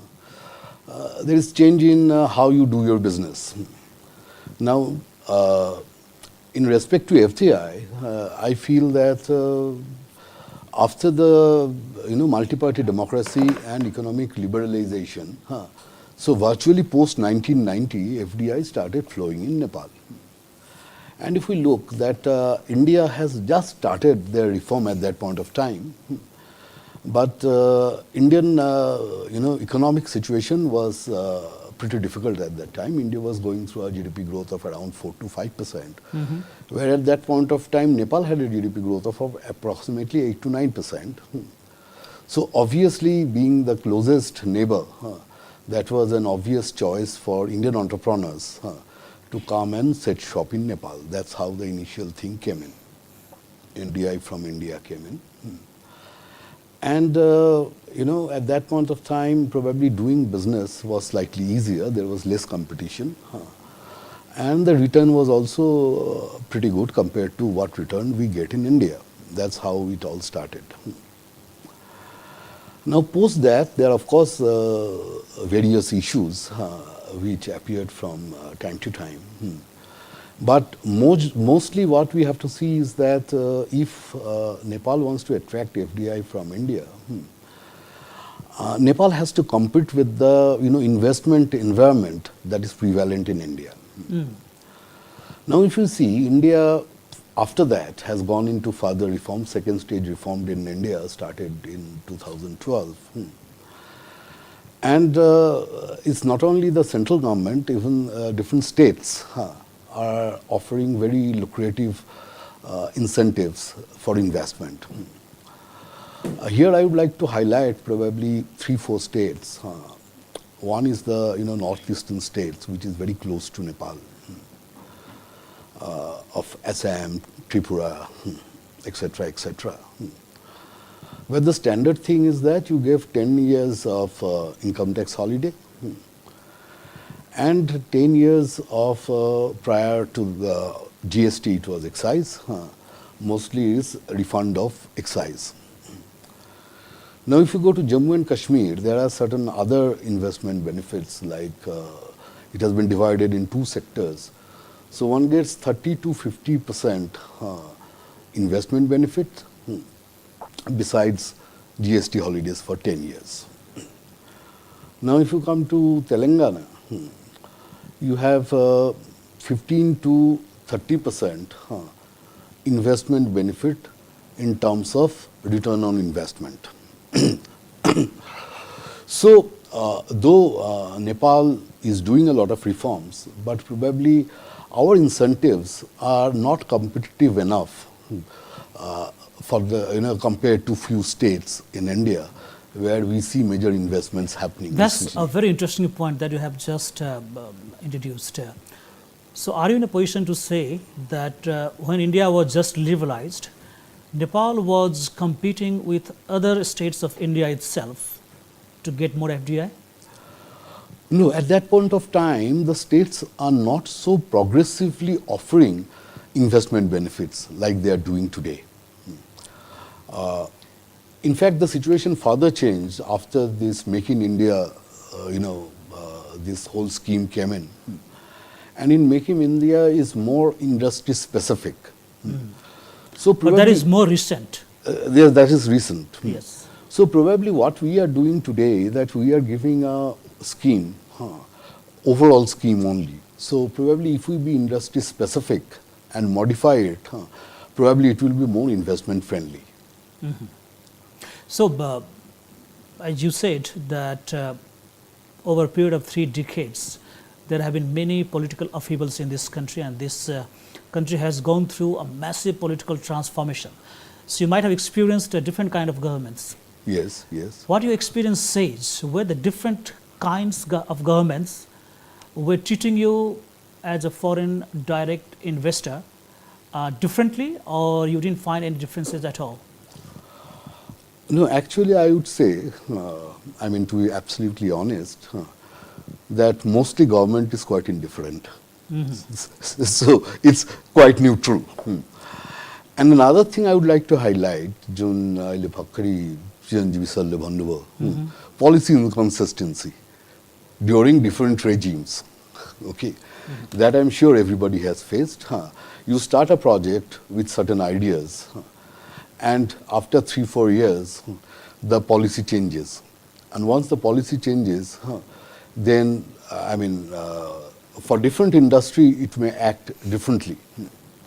Do you have any particular example how a particular policy change might have affected your business? I think Sushil ji better भन्नु सक्नुहुन्छ. Hydropower sector मै कतिचोटि policy change भइसक्यो. 2-4 project start भएदेखि त्यसको viability गयो त्यो policy change ले गर्दा. Further to that, there were certain political issues also on that, on export of electricity. I think Sushil ji, I mean, he is an expert on this field. Maybe you want to avoid that question, but no problem. We will come back to you with some other questions. Dr. Chiranjibi Nepal, उहाँले पनि भन्नुभयो, यहाँले पनि अघि इङ्गित गर्नुभएको थियो कि हाम्रो पोलिसी कन्सिस्टेन्ट भएन भनेर. यसले अझ अलिकति सहिलोसँग बुझौँ न. के कुराहरू भन्दै हुनुहुन्छ, कस्तो खालको पोलिसी इन्कन्सिस्टेन्सी हामीले अडप्ट गरेको हो पास्टमा? पास्टमा भन्दा पनि अब सिम्पल एउटा इक्जाम्पलै यही लेबर ललाई नै लिउँ न. किन भन्दाखेरि तपाईँले कुनै पनि ठाउँमा इन्भेस्टमेन्ट जाँदाखेरि त्यो देशमा इन्भेस्टर जाँदाखेरि त्यो देशमा को सरकार छ के छ हेर्दैन. उसले त्यहाँको लेबर पोलिसी के छ, त्यहाँको ट्याक्स पोलिसी कस्तो छ, दुईटा चाहिँ अत्यन्त महत्त्वपूर्ण कुरा. त्यसले गर्दाखेरि लेबर पोलिसी र ट्याक्स लेबर पोलिसी यति रिजिड भइदियो कि अहिले त भनौँ न लेबर पोलिसीको लागि नै अब लेबर एक्ट लिएर आएर चाहिँ नि हरेक फर्म कम्पनीहरूले चाहिँ नि सर्टेन त्यो वेजहरू चाहिँ नि दिएर त्यो लेबरलाई त्यहाँ काम गरोस् नगरोस् भनेर त्यसरी राख्दाखेरि के हुन्छ नि एफडिआईको उसमा चाहिँ नि हायर एन्ड फायरको छ, तर त्यसले चाहिँ धेरै असर गरेको छैन. एउटा इक्जाम्पल, किन त्यो आयो, अब आएर त्यसलाई करेक्सन कसरी गर्ने त?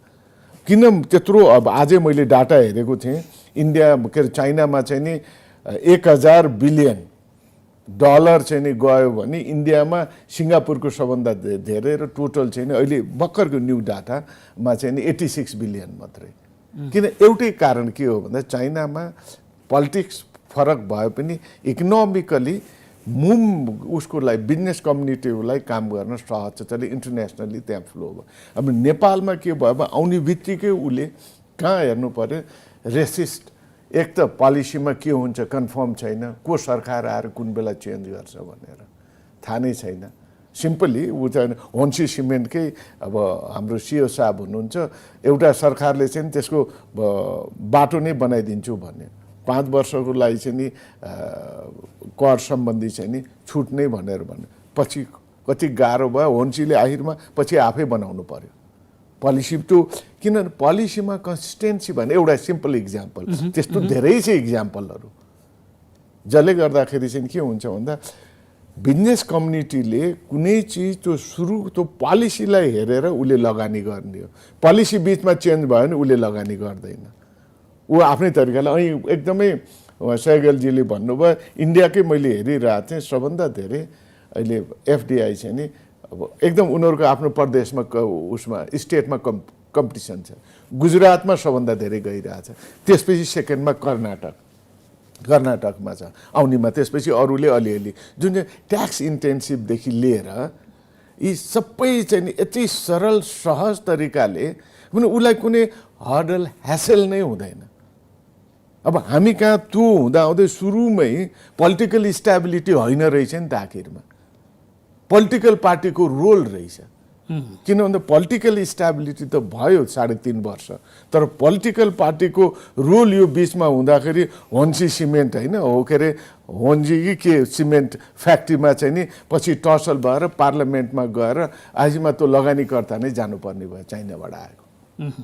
किन भन्दा पार्टीभित्रकै कन्फ्लिक्टले गर्दा जब सिङ्गल पार्टी थियो भनेको त पोलिटिकल पार्टीको रोल इम्पोर्टेन्ट हो पोलिटिकल स्टेबिलिटी भन्दा, र दोस्रोमा के रहेछ भनेर भन्दा त्यो कन्ट्रीको इन्फ्रास्ट्रक्चर बेसिकली रोडदेखि लिएर चाहिँ नि ट्रान्सपोर्टेसन रोड, अब तपाईँको एक्सचेन्ज रेट, लेबर स्किल, यी सबै अहिलेको सिचुएसनमा त लेबर। अनि अर्को चिज इम्पोर्टेन्ट के देखिन्छ भनेर भन्दाखेरि मैले तपाईँलाई बताइहालौँ, यो चाहिँ नि यो विदेशी लगानीकर्ताको ओनरसिप चाहिँ यति लिमिटेड गरिदियो कि यसमा मात्रै विदेशी लगानीकर्ता जान पाउने, यसमा 80%, त्यसले अब अर्कोमा 100%, कसमा 40%, 20% त अझ उहाँलाई थाहा होला। त्यसले गर्दा अनि सेक्टरल क्याप लगाइदियो, जसले गर्दा योभन्दा अगाडि चाहिँ नि एग्रिकल्चरमा थिएन, अहिले नयाँ चाहिँ नि फिटा आइसकेपछि एग्रिकल्चरमा चाहिँ विदेशी लगानी ल्याउनै नपाउने, जसले गर्दाखेरि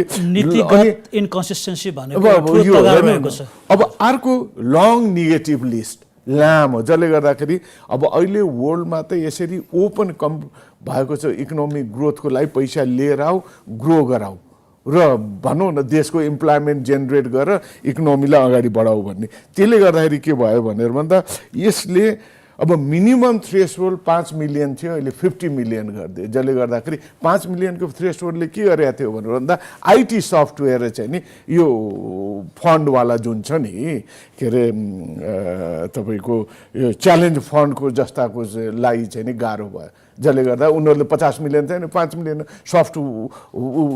सफ्टवेयर र आइटीको लागि पनि 5 मिलियन भएर पुग्ने। त्यसले गर्दा यो थ्रेसहोल्डले गर्दा पनि ओहो कुन बेला के चेन्ज हुन्छ थाहा नै भयो। त्यसले गर्दाखेरि यो अनि अर्को सबभन्दा इम्पोर्टेन्ट चाहिँ तपाईँले प्रोजेक्ट पाउनु भयो भने प्रोजेक्ट जब इस्यु गर्छ लाइसेन्स प्रोजेक्ट सुरु गर्नको लागि, अनि लाइसेन्स इस्यु गर्दा अनि विभिन्न कन्डिसन हरेक प्रोजेक्टमा फरक, त्यसले गर्दाखेरि लगानीका कुनै प्रोजेक्टमा एउटा कन्डिसन कुनै प्रोजेक्टमा अर्को भनेर भन्दाखेरि यो ट्रान्सप्यारेन्ट भएन। नहुँदाखेरि के हुन्छ भनेर भन्दाखेरि लगानीकर्ता चाहिँ नि ह्यारेस हुने कारण त्यो हो। त्यसले गर्दा यी सबै भनौँ न अहिले उहाँले lots of reform during this period, we have lots of reform, we have new laws, bylaws, regulation, directives, but these laws, bylaws, directives are not enough. You have to set your mind. So freely you have to be hurdle free. You have to show the road of hurdle free. हुन्छ हामी यहाँ समक्ष फेरि फर्किन्छौँ एकैछिनपछि। अहिले हामी लिन्छौँ एउटा सानो ब्रेक, एकैछिनपछि हामी फिर्ता हुनेछौँ।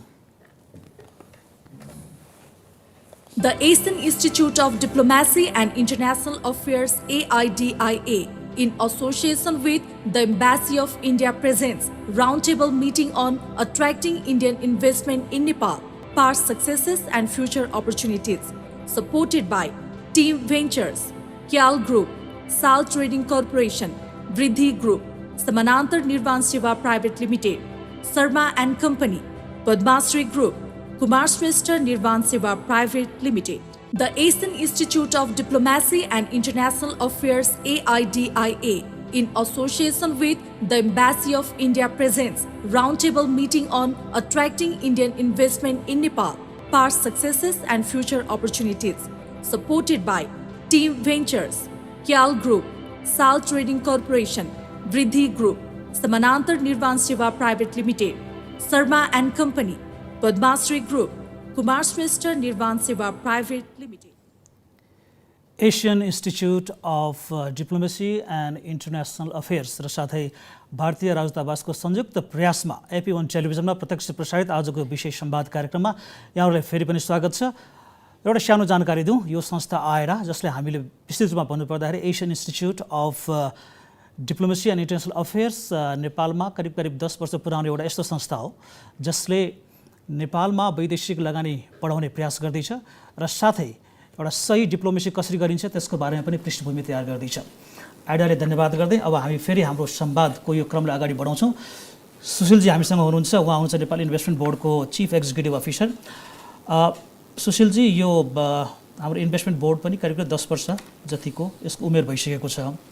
अहिले आएर अरुण लगायतको हाइड्रो पावर सेक्टरमा भारतको लगानी आउँदाखेरि चाहिँ अलिकति दृश्य बडो सकारात्मक देखिएको छ। भारतका अन्य ठुला अथवा महत्त्वपूर्ण लगानीहरू तपाईहरूले भित्राउन सकेको कुनै अन्य दृष्टान्तहरू छन्?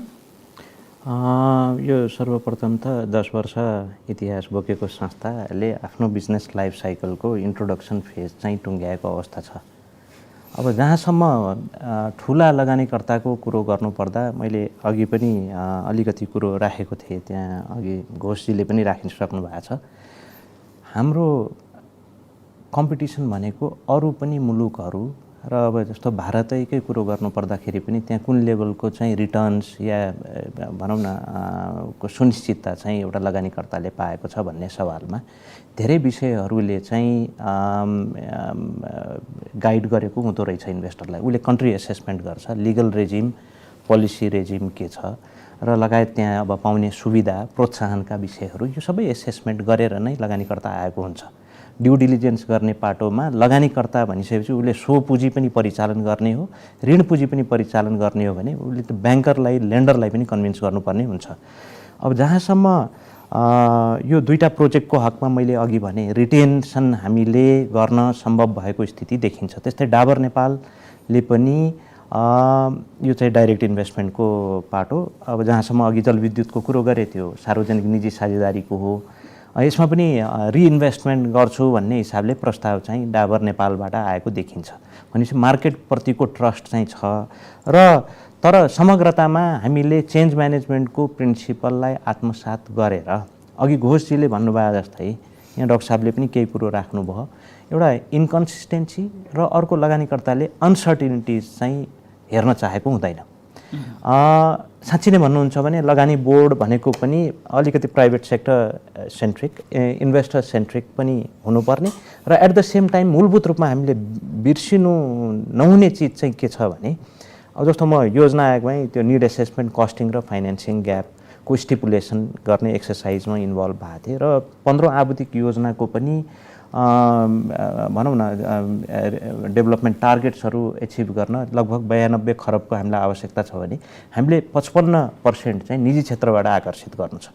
त्यो निजी क्षेत्रलाई मार्फत लगानी परिचालन गर्नलाई जे गर्नुपर्छ त्यो चाहिँ खालको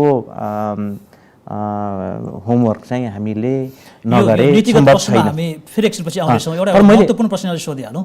यहाँहरूले भारतीय लगानीकर्ताहरूलाई अवश्य पनि प्राथमिकतामा राख्नुहुन्छ होला। तपाईहरूले सम्भावित भारतीय लगानीकर्ताहरूसँग नेपालमा लगानी गर्नुहोस् भनेर संवाद गर्दाखेरि उहाँहरूको प्रथम प्रतिक्रिया कस्तो खालको छ? Do they really trust Nepal as a destination for FDI अथवा उहाँहरूको केही शङ्काहरू छन् जुन कि तपाईँहरूले समाधान गर्नुपर्ने हुन्छ? होइन, यस्तो हुन्छ, समग्रतामा दुईटा पाटो रहन्छ।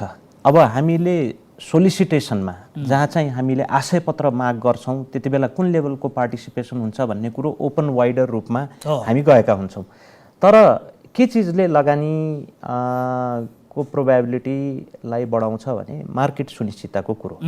अब नेपाल भने पनि आफैमा सानो मार्केट चाहिँ होइन, लगभग 3 करोड प्लस पपुलेसन भएको यो जनसङ्ख्या पनि एक लेभलमा अब मझौला किसिमको लगानी या ठुलै लगानी पनि 6 अरब पनि अब धेरै ठुलो त होइन, ठुलो चाहिँ भन्छु लगानीका लागि त्यो लेभलको लाभ लागतको विश्लेषण उहाँहरूले गरेर रिटर्न सुनिश्चित हुन्छ भने आउने हो।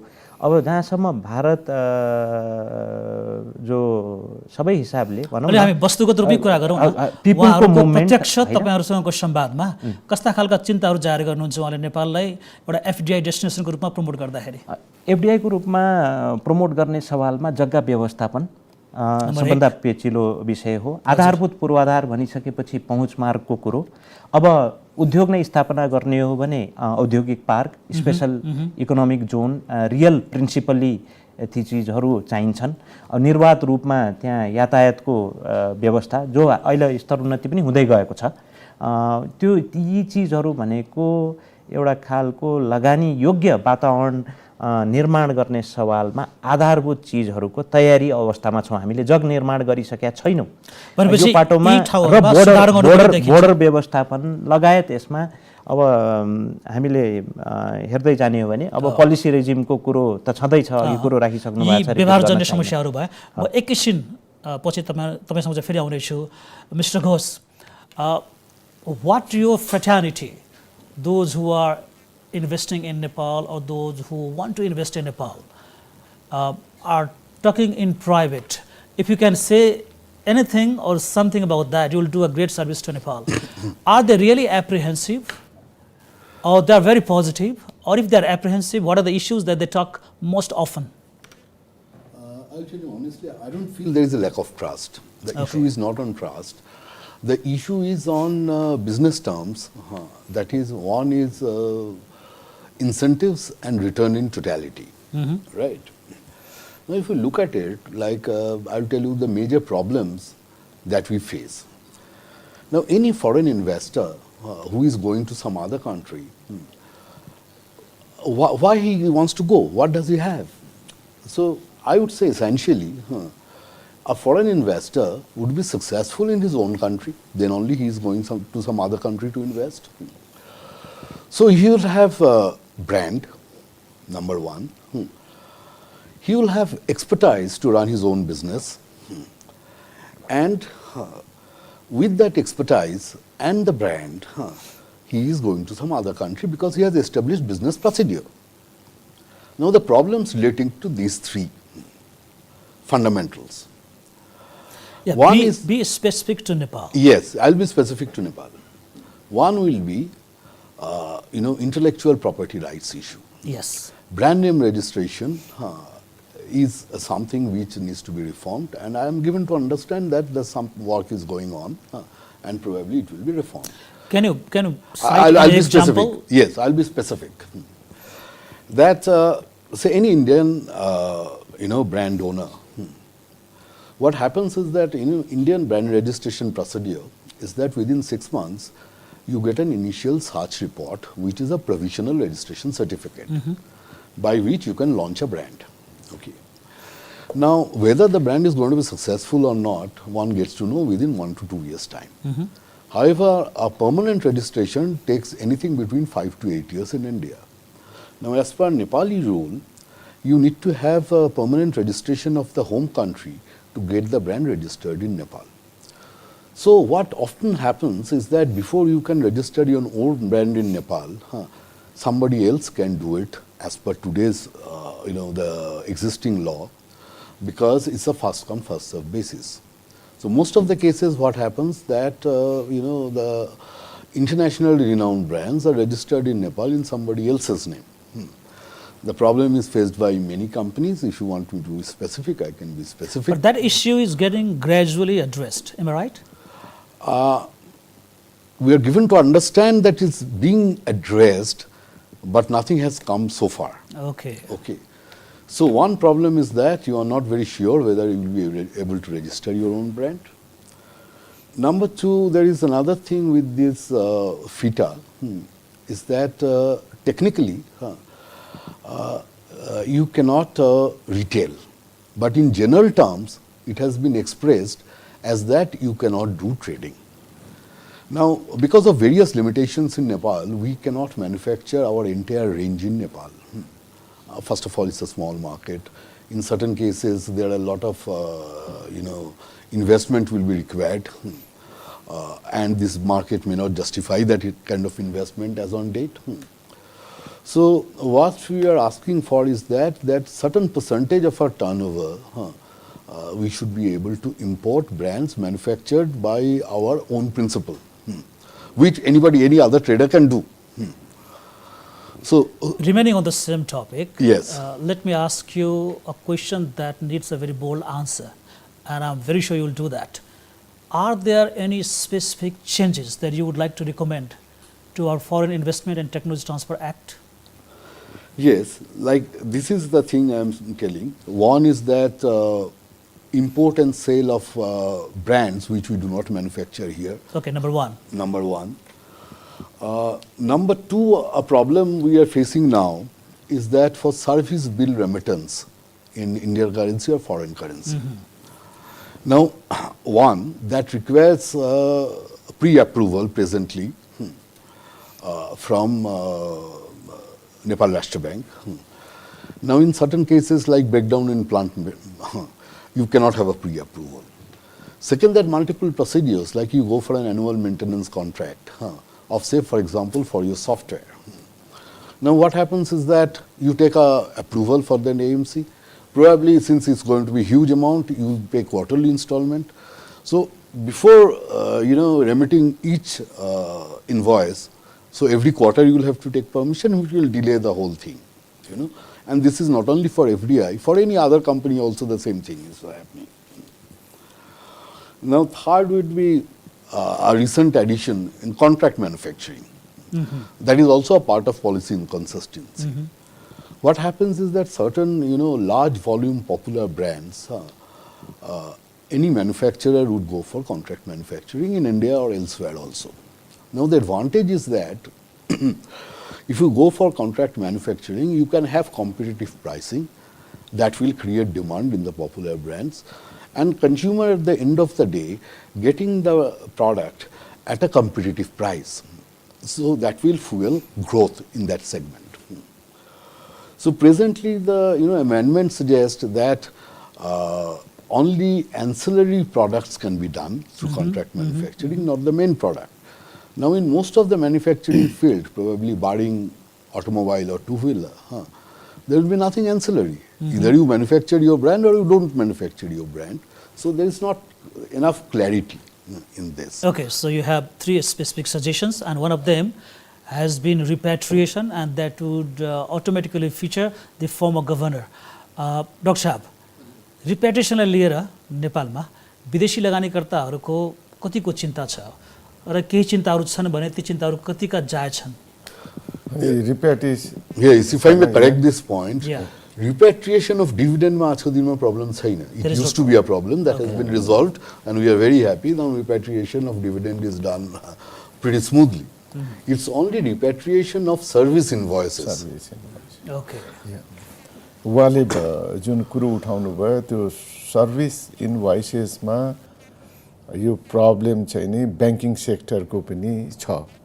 ब्याङ्किङ सेक्टरमा पनि अब एभरेस्ट ब्याङ्क, एसबिआई ब्याङ्कको चाहिँ नि अब सेन्ट्रल ब्याङ्कबाट चाहिँ नि एप्रुभल लिइरहनु पर्ने भन्ने कुरामा त्यसमा तपाईले भनेको कुरा चाहिँ नि म त्यही 2-3 महिना भन्दा पनि सर्टेन 1 वर्षको लागि भनेर र सर्टेन एमाउन्ट, किनभने एमाउन्ट फेरि कस्तो हुन्छ भनेर भन्दाखेरि तपाईले भने जस्तै एउटा सर्टेन एमाउन्ट त टोटल पेड अप क्यापिटलको 80%, 3%, 4%, 5% जो सर्भिसको लागि कन्टिन्यू 80 वर्षसम्मको लागि भनेर या त्यो इस्टाब्लिस हुन्जेलसम्म भनेर 80 वर्षसम्मको लागि तपाईले 80% खर्च गर्न सक्नुहुन्छ भनेर मतलब बेला बेलामा चाहिँ त्यसको एप्रुभल लिन नपर्ने हैन?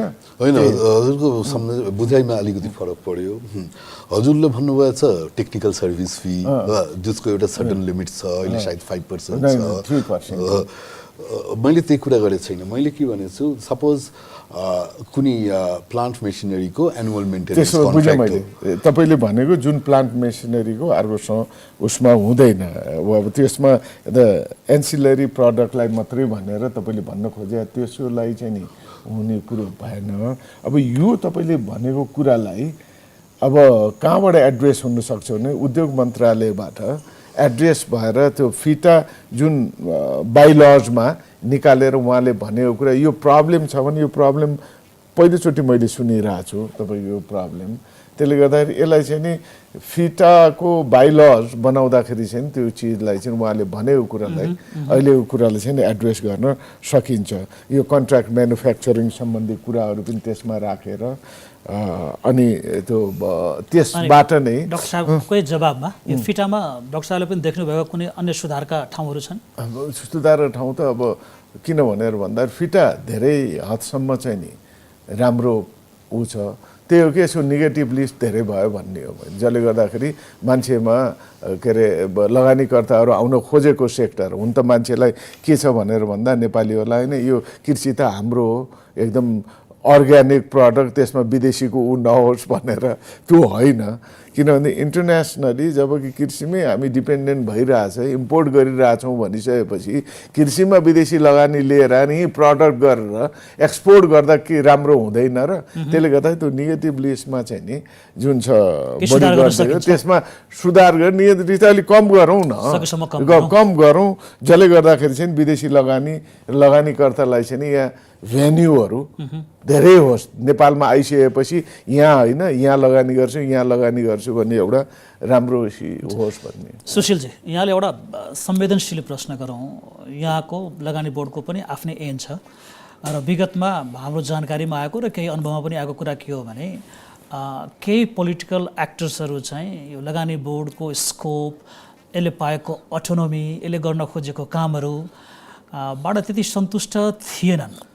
अब तपाईँसँग दुईवटा प्रश्न भयो। एउटा प्रश्न के हो भनेपछि अहिलेको वर्तमान अवस्थामा नेपालको पोलिटिकल लिडरसिप यो लगानी बोर्डबाट कतिको सन्तुष्ट छ अथवा चाहिँ कतिको सपोर्टिभ छ, र सायद तपाईँ आफैले पनि यो लगानी बोर्डको ऐनमा केही सुधार गर्न सुझाव दिन सक्नुहुन्छ? दुईवटा प्रश्न भयो, छोटकरीमा जवाब दिनु होला, समय पनि कम छ। महत्त्वपूर्ण प्रश्न गर्नुभयो। हेर्नुहोस्, सर्वप्रथम त एउटा ऐनबाट गठित संस्था 10 वर्ष अगाडि यस्तो हाई पावर्ड एजेन्सी परिकल्पना किन गरियो होला भनेर सोच्नै पर्दा एउटा चाहिँ इन्भेस्टर सेन्ट्रिक र ओभरअल चाहिँ ठुला रणनीतिक महत्त्वका क्वालिटी पूर्वाधार डेभलप गर्ने सवालमा निजी लगानी भन्छु म। अनि निजी लगानी भनिसकेपछि त्यहाँ चाहिँ वैदेशिक लगानी पनि र स्वदेशी लगानी पनि त्यसले आकर्षित गर्नुपर्ने अभिभारा चाहिँ लगानी बोर्डले बोकेको थियो।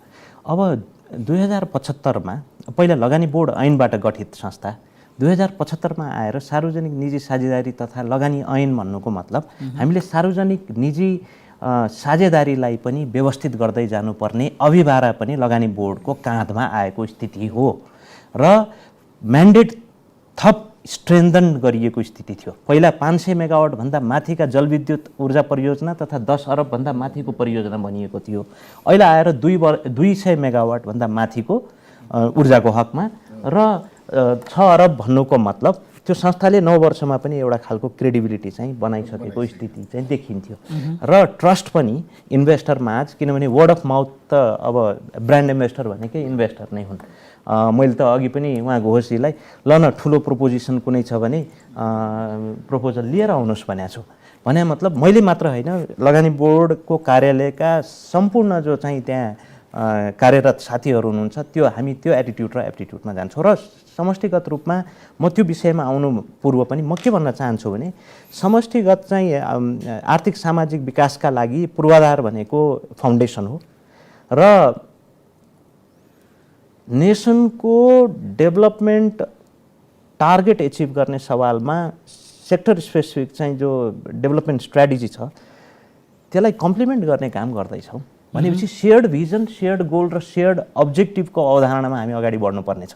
यो कसैले कसैको चाहिँ बिजनेस लिएको स्थिति पनि होइन र जहाँसम्म सन्तुष्टिको कुरो गर्नुभएको छ 3 खरबको परियोजना निर्माण चरणमा छन् र प्रोबेबिलिटी अफ रियलाइजेसन 100% छ। 9 खरबको कमिटमेन्ट छ, कति पर्सेन्ट चाहिँ रियलाइज हुन्छ त भन्ने कुरो चाहिँ जयजी त्यो सोध्ने विषय चाहिँ तपाईको कुनै दिन यो बाहिरै गएपछि पनि सोध्नु होला र म भन्नु जवाब छुर्यो। र पोलिटिकल लिडरशिपले तपाईहरुलाई कतिको सपोर्ट गर्दै हुनुहुन्छ? हैन, पोलिटिकल लिडरशिप भनिसकेपछि हेर्नुस् यो 3टा लेयर छ। एउटा कार्यालय छ, कार्यालयमा त्यहाँ चाहिँ अब भनौँ न उदाहरणको लागि एउटा सिइओ, म कार्यालयको प्रमुख प्रशासकीय अधिकृत हुँ र बोर्डको चाहिँ म प्रमुख कार्यकारी अधिकृत र सदस्य सचिव पनि हुँ भनेपछि त्यहाँ 3टा लेयर छ। हेर्नुहोस् होइन, एउटा प्रोजेक्टको पाटोमा त्यहाँ एउटा खालको कार्यालयको अफिसको गभर्नेन्स र बोर्डको गभर्नेन्स र as in such total board भनेको यति ब्युटिफुल छ नि। सामान्य प्रधानमन्त्रीज्यूले अध्यक्षता गर्नुहुन्छ, विकास मन्त्रालयका सबै मन्त्रीज्यू हुनुहुन्छ, थिङ्क ट्याङ्क चाहिँ नेसनल प्लानिङ कमिसनको उपाध्यक्षज्यू, राष्ट्र ब्याङ्कका चाहिँ गभर्नरज्यू र निजी क्षेत्रको पनि प्रतिनिधित्व हुने बोर्ड भनेको को आफ्नो गरिमा छ। र हामी चाहिँ यो कुनै विदेशमा भएको चाहिँ एउटा खालको पीपीपी सेन्टर या चाहिँ तपाईको इन्भेस्टमेन्ट प्रमोसन एजेन्सी मात्र होइन कि हामी इन टोटल ब्लेन्डेड मोडलमा दुईटै ड्युअल फङ्सन चाहिँ बोकेर गएको प्रतिष्ठान हो र सन्तुष्ट हुनुहुन्छ भन्ने मेरो चाहिँ हामी पनि तपाईँको यो लगानी बोर्डबाट धेरै अपेक्षा गरेका छौँ र आउने दिनमा लगानी बोर्डले आफ्नो भूमिका अझ राम्रोसँग निर्वाह गरोस्। तपाईँलाई शुभकामना छ। Now the last round of questions. Let me begin with Mr. Ghosh. With the entire 32 years of experience, give me in one word, and if not possible, then maybe in one sentence, what would be that critical suggestion that you would like to pass on to Nepal's government that it has to do in order to attract more FDI? One word or one sentence? Yes.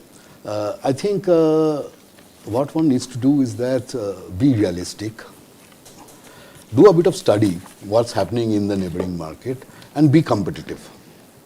Be competitive. Yes. Okay. Dr. Sahab, यहाँको पनि छोटो सुझाव के हुन सक्छ? छोटो सुझाव तपाईले यहाँ आफै निर्णय गर्ने ठाउँमा केही समय पहिलेसम्म हुनुहुन्थ्यो तर पनि मैले चाहिँ नि भन्दाखेरि सबभन्दा इम्पोर्टेन्ट अहिले इन्डियासँग ट्रस्ट इन्डियन गभर्मेन्ट, किनभने हामी अरू ठाउँको भन्दा पनि इन्डियाकै ओपन बोर्डरमा इन्डियाकै लगानी ल्याएर यहाँ इन्डियाबाटै हाम्रो विकास हुनसक्छ, अरूको भन्दा देख्दिनँ मैले। त्यसले गर्दा इन्डियासँग चाहिँ नि ट्रस्ट जित्नु पर्यो। दिनु भन्दाखेरि मैले त्यो कुरा तपाईँले एड गरिहाल्नु, 500 र 1000 रुपियाँको डिमोनिटाइजेसन भएको 7 करोड अझैसम्म पनि छ। 5 वर्षदेखि हामीले त्यो लैजानु पर्यो भन्दा त्यतिकै पेन्डिङ छ। त्यसले गर्दाखेरि मैले अहिले भने नि पोलिटिकल स्टेबिलिटी होइन, पोलिटिकल पार्टीको रोलले चाहिँ नि रिलेसन एफडिआईदेखि लिएर इकोनोमिक एक्टिभिटिजमा फरक पार्छ भन्ने। अर्को सोभरेन क्रेडिट रेटिङ चाहिँ नि मुलुकको भएन। साउथ एसियामा सायद हामी मात्रै सोभरेन क्रेडिट रेटिङ गर्यो भने इन्भेस्टमेन्ट लगानीकर्तालाई अत्यन्त सहज हुन्थ्यो कि यो देशमा लगानी गर्दा फाइदा यति छ, मेरो डुब्दैन भन्दै। सोभरेन क्रेडिट रेटिङ चाहिँ तुरुन्त मुलुकले निकाल्नु पर्यो र बाइ ल। अनि अर्को थर्डमा चाहिँ नि रेड टेपिजम, मैले भनिनँ ट्रान्सपेरेन्ट हरेक प्रोजेक्टलाई चाहिँ नि आफ्नो तरिकाले चाहिँ लाइसेन्स इस्यु गर्दा चाहिँ नि जुन प्रब्लम जुन ऊहरू राखेर त्यसमा चाहिँ नि बुदाहरू राखेर चाहिँ नि गर्न विभिन्नलाई आफ्नो तरिकाले गर्नेले गर्दाखेरि यस्तो चिज नगरेर एउटा ब्युरोक्रेटिक हर्डल चाहिँ नि चेन्ज गर्ने हो भने रिफर्म यति ठुलो इन्स्टिट्युसन उहाँको छ, के अरे लगानी बोर्ड छ, त्यसपछि चाहिँ नि यता डिओआई छ भने उद्योग राष्ट्र ब्याङ्कले अझ काम गरियो भने अझ धेरै राम्रो परिणाम निकाल्न सकिन्छ। एकदम। हुन्छ, आजको कार्यक्रममा आइदिनु भयो। म यहाँ तीनैजनालाई धेरै धेरै धन्यवाद दिन्छु र यसको साथै आजको हाम्रो यो विशेष संवाद कार्यक्रम पनि हाम्रो विशिष्ट अतिथिहरूसँगको समाप्तिको मोडमा आइपुगेको छ। यहाँहरू पनि हामीले साथ दिनुभएको छ, यहाँलाई पनि हामी धन्यवाद दिन्छौँ।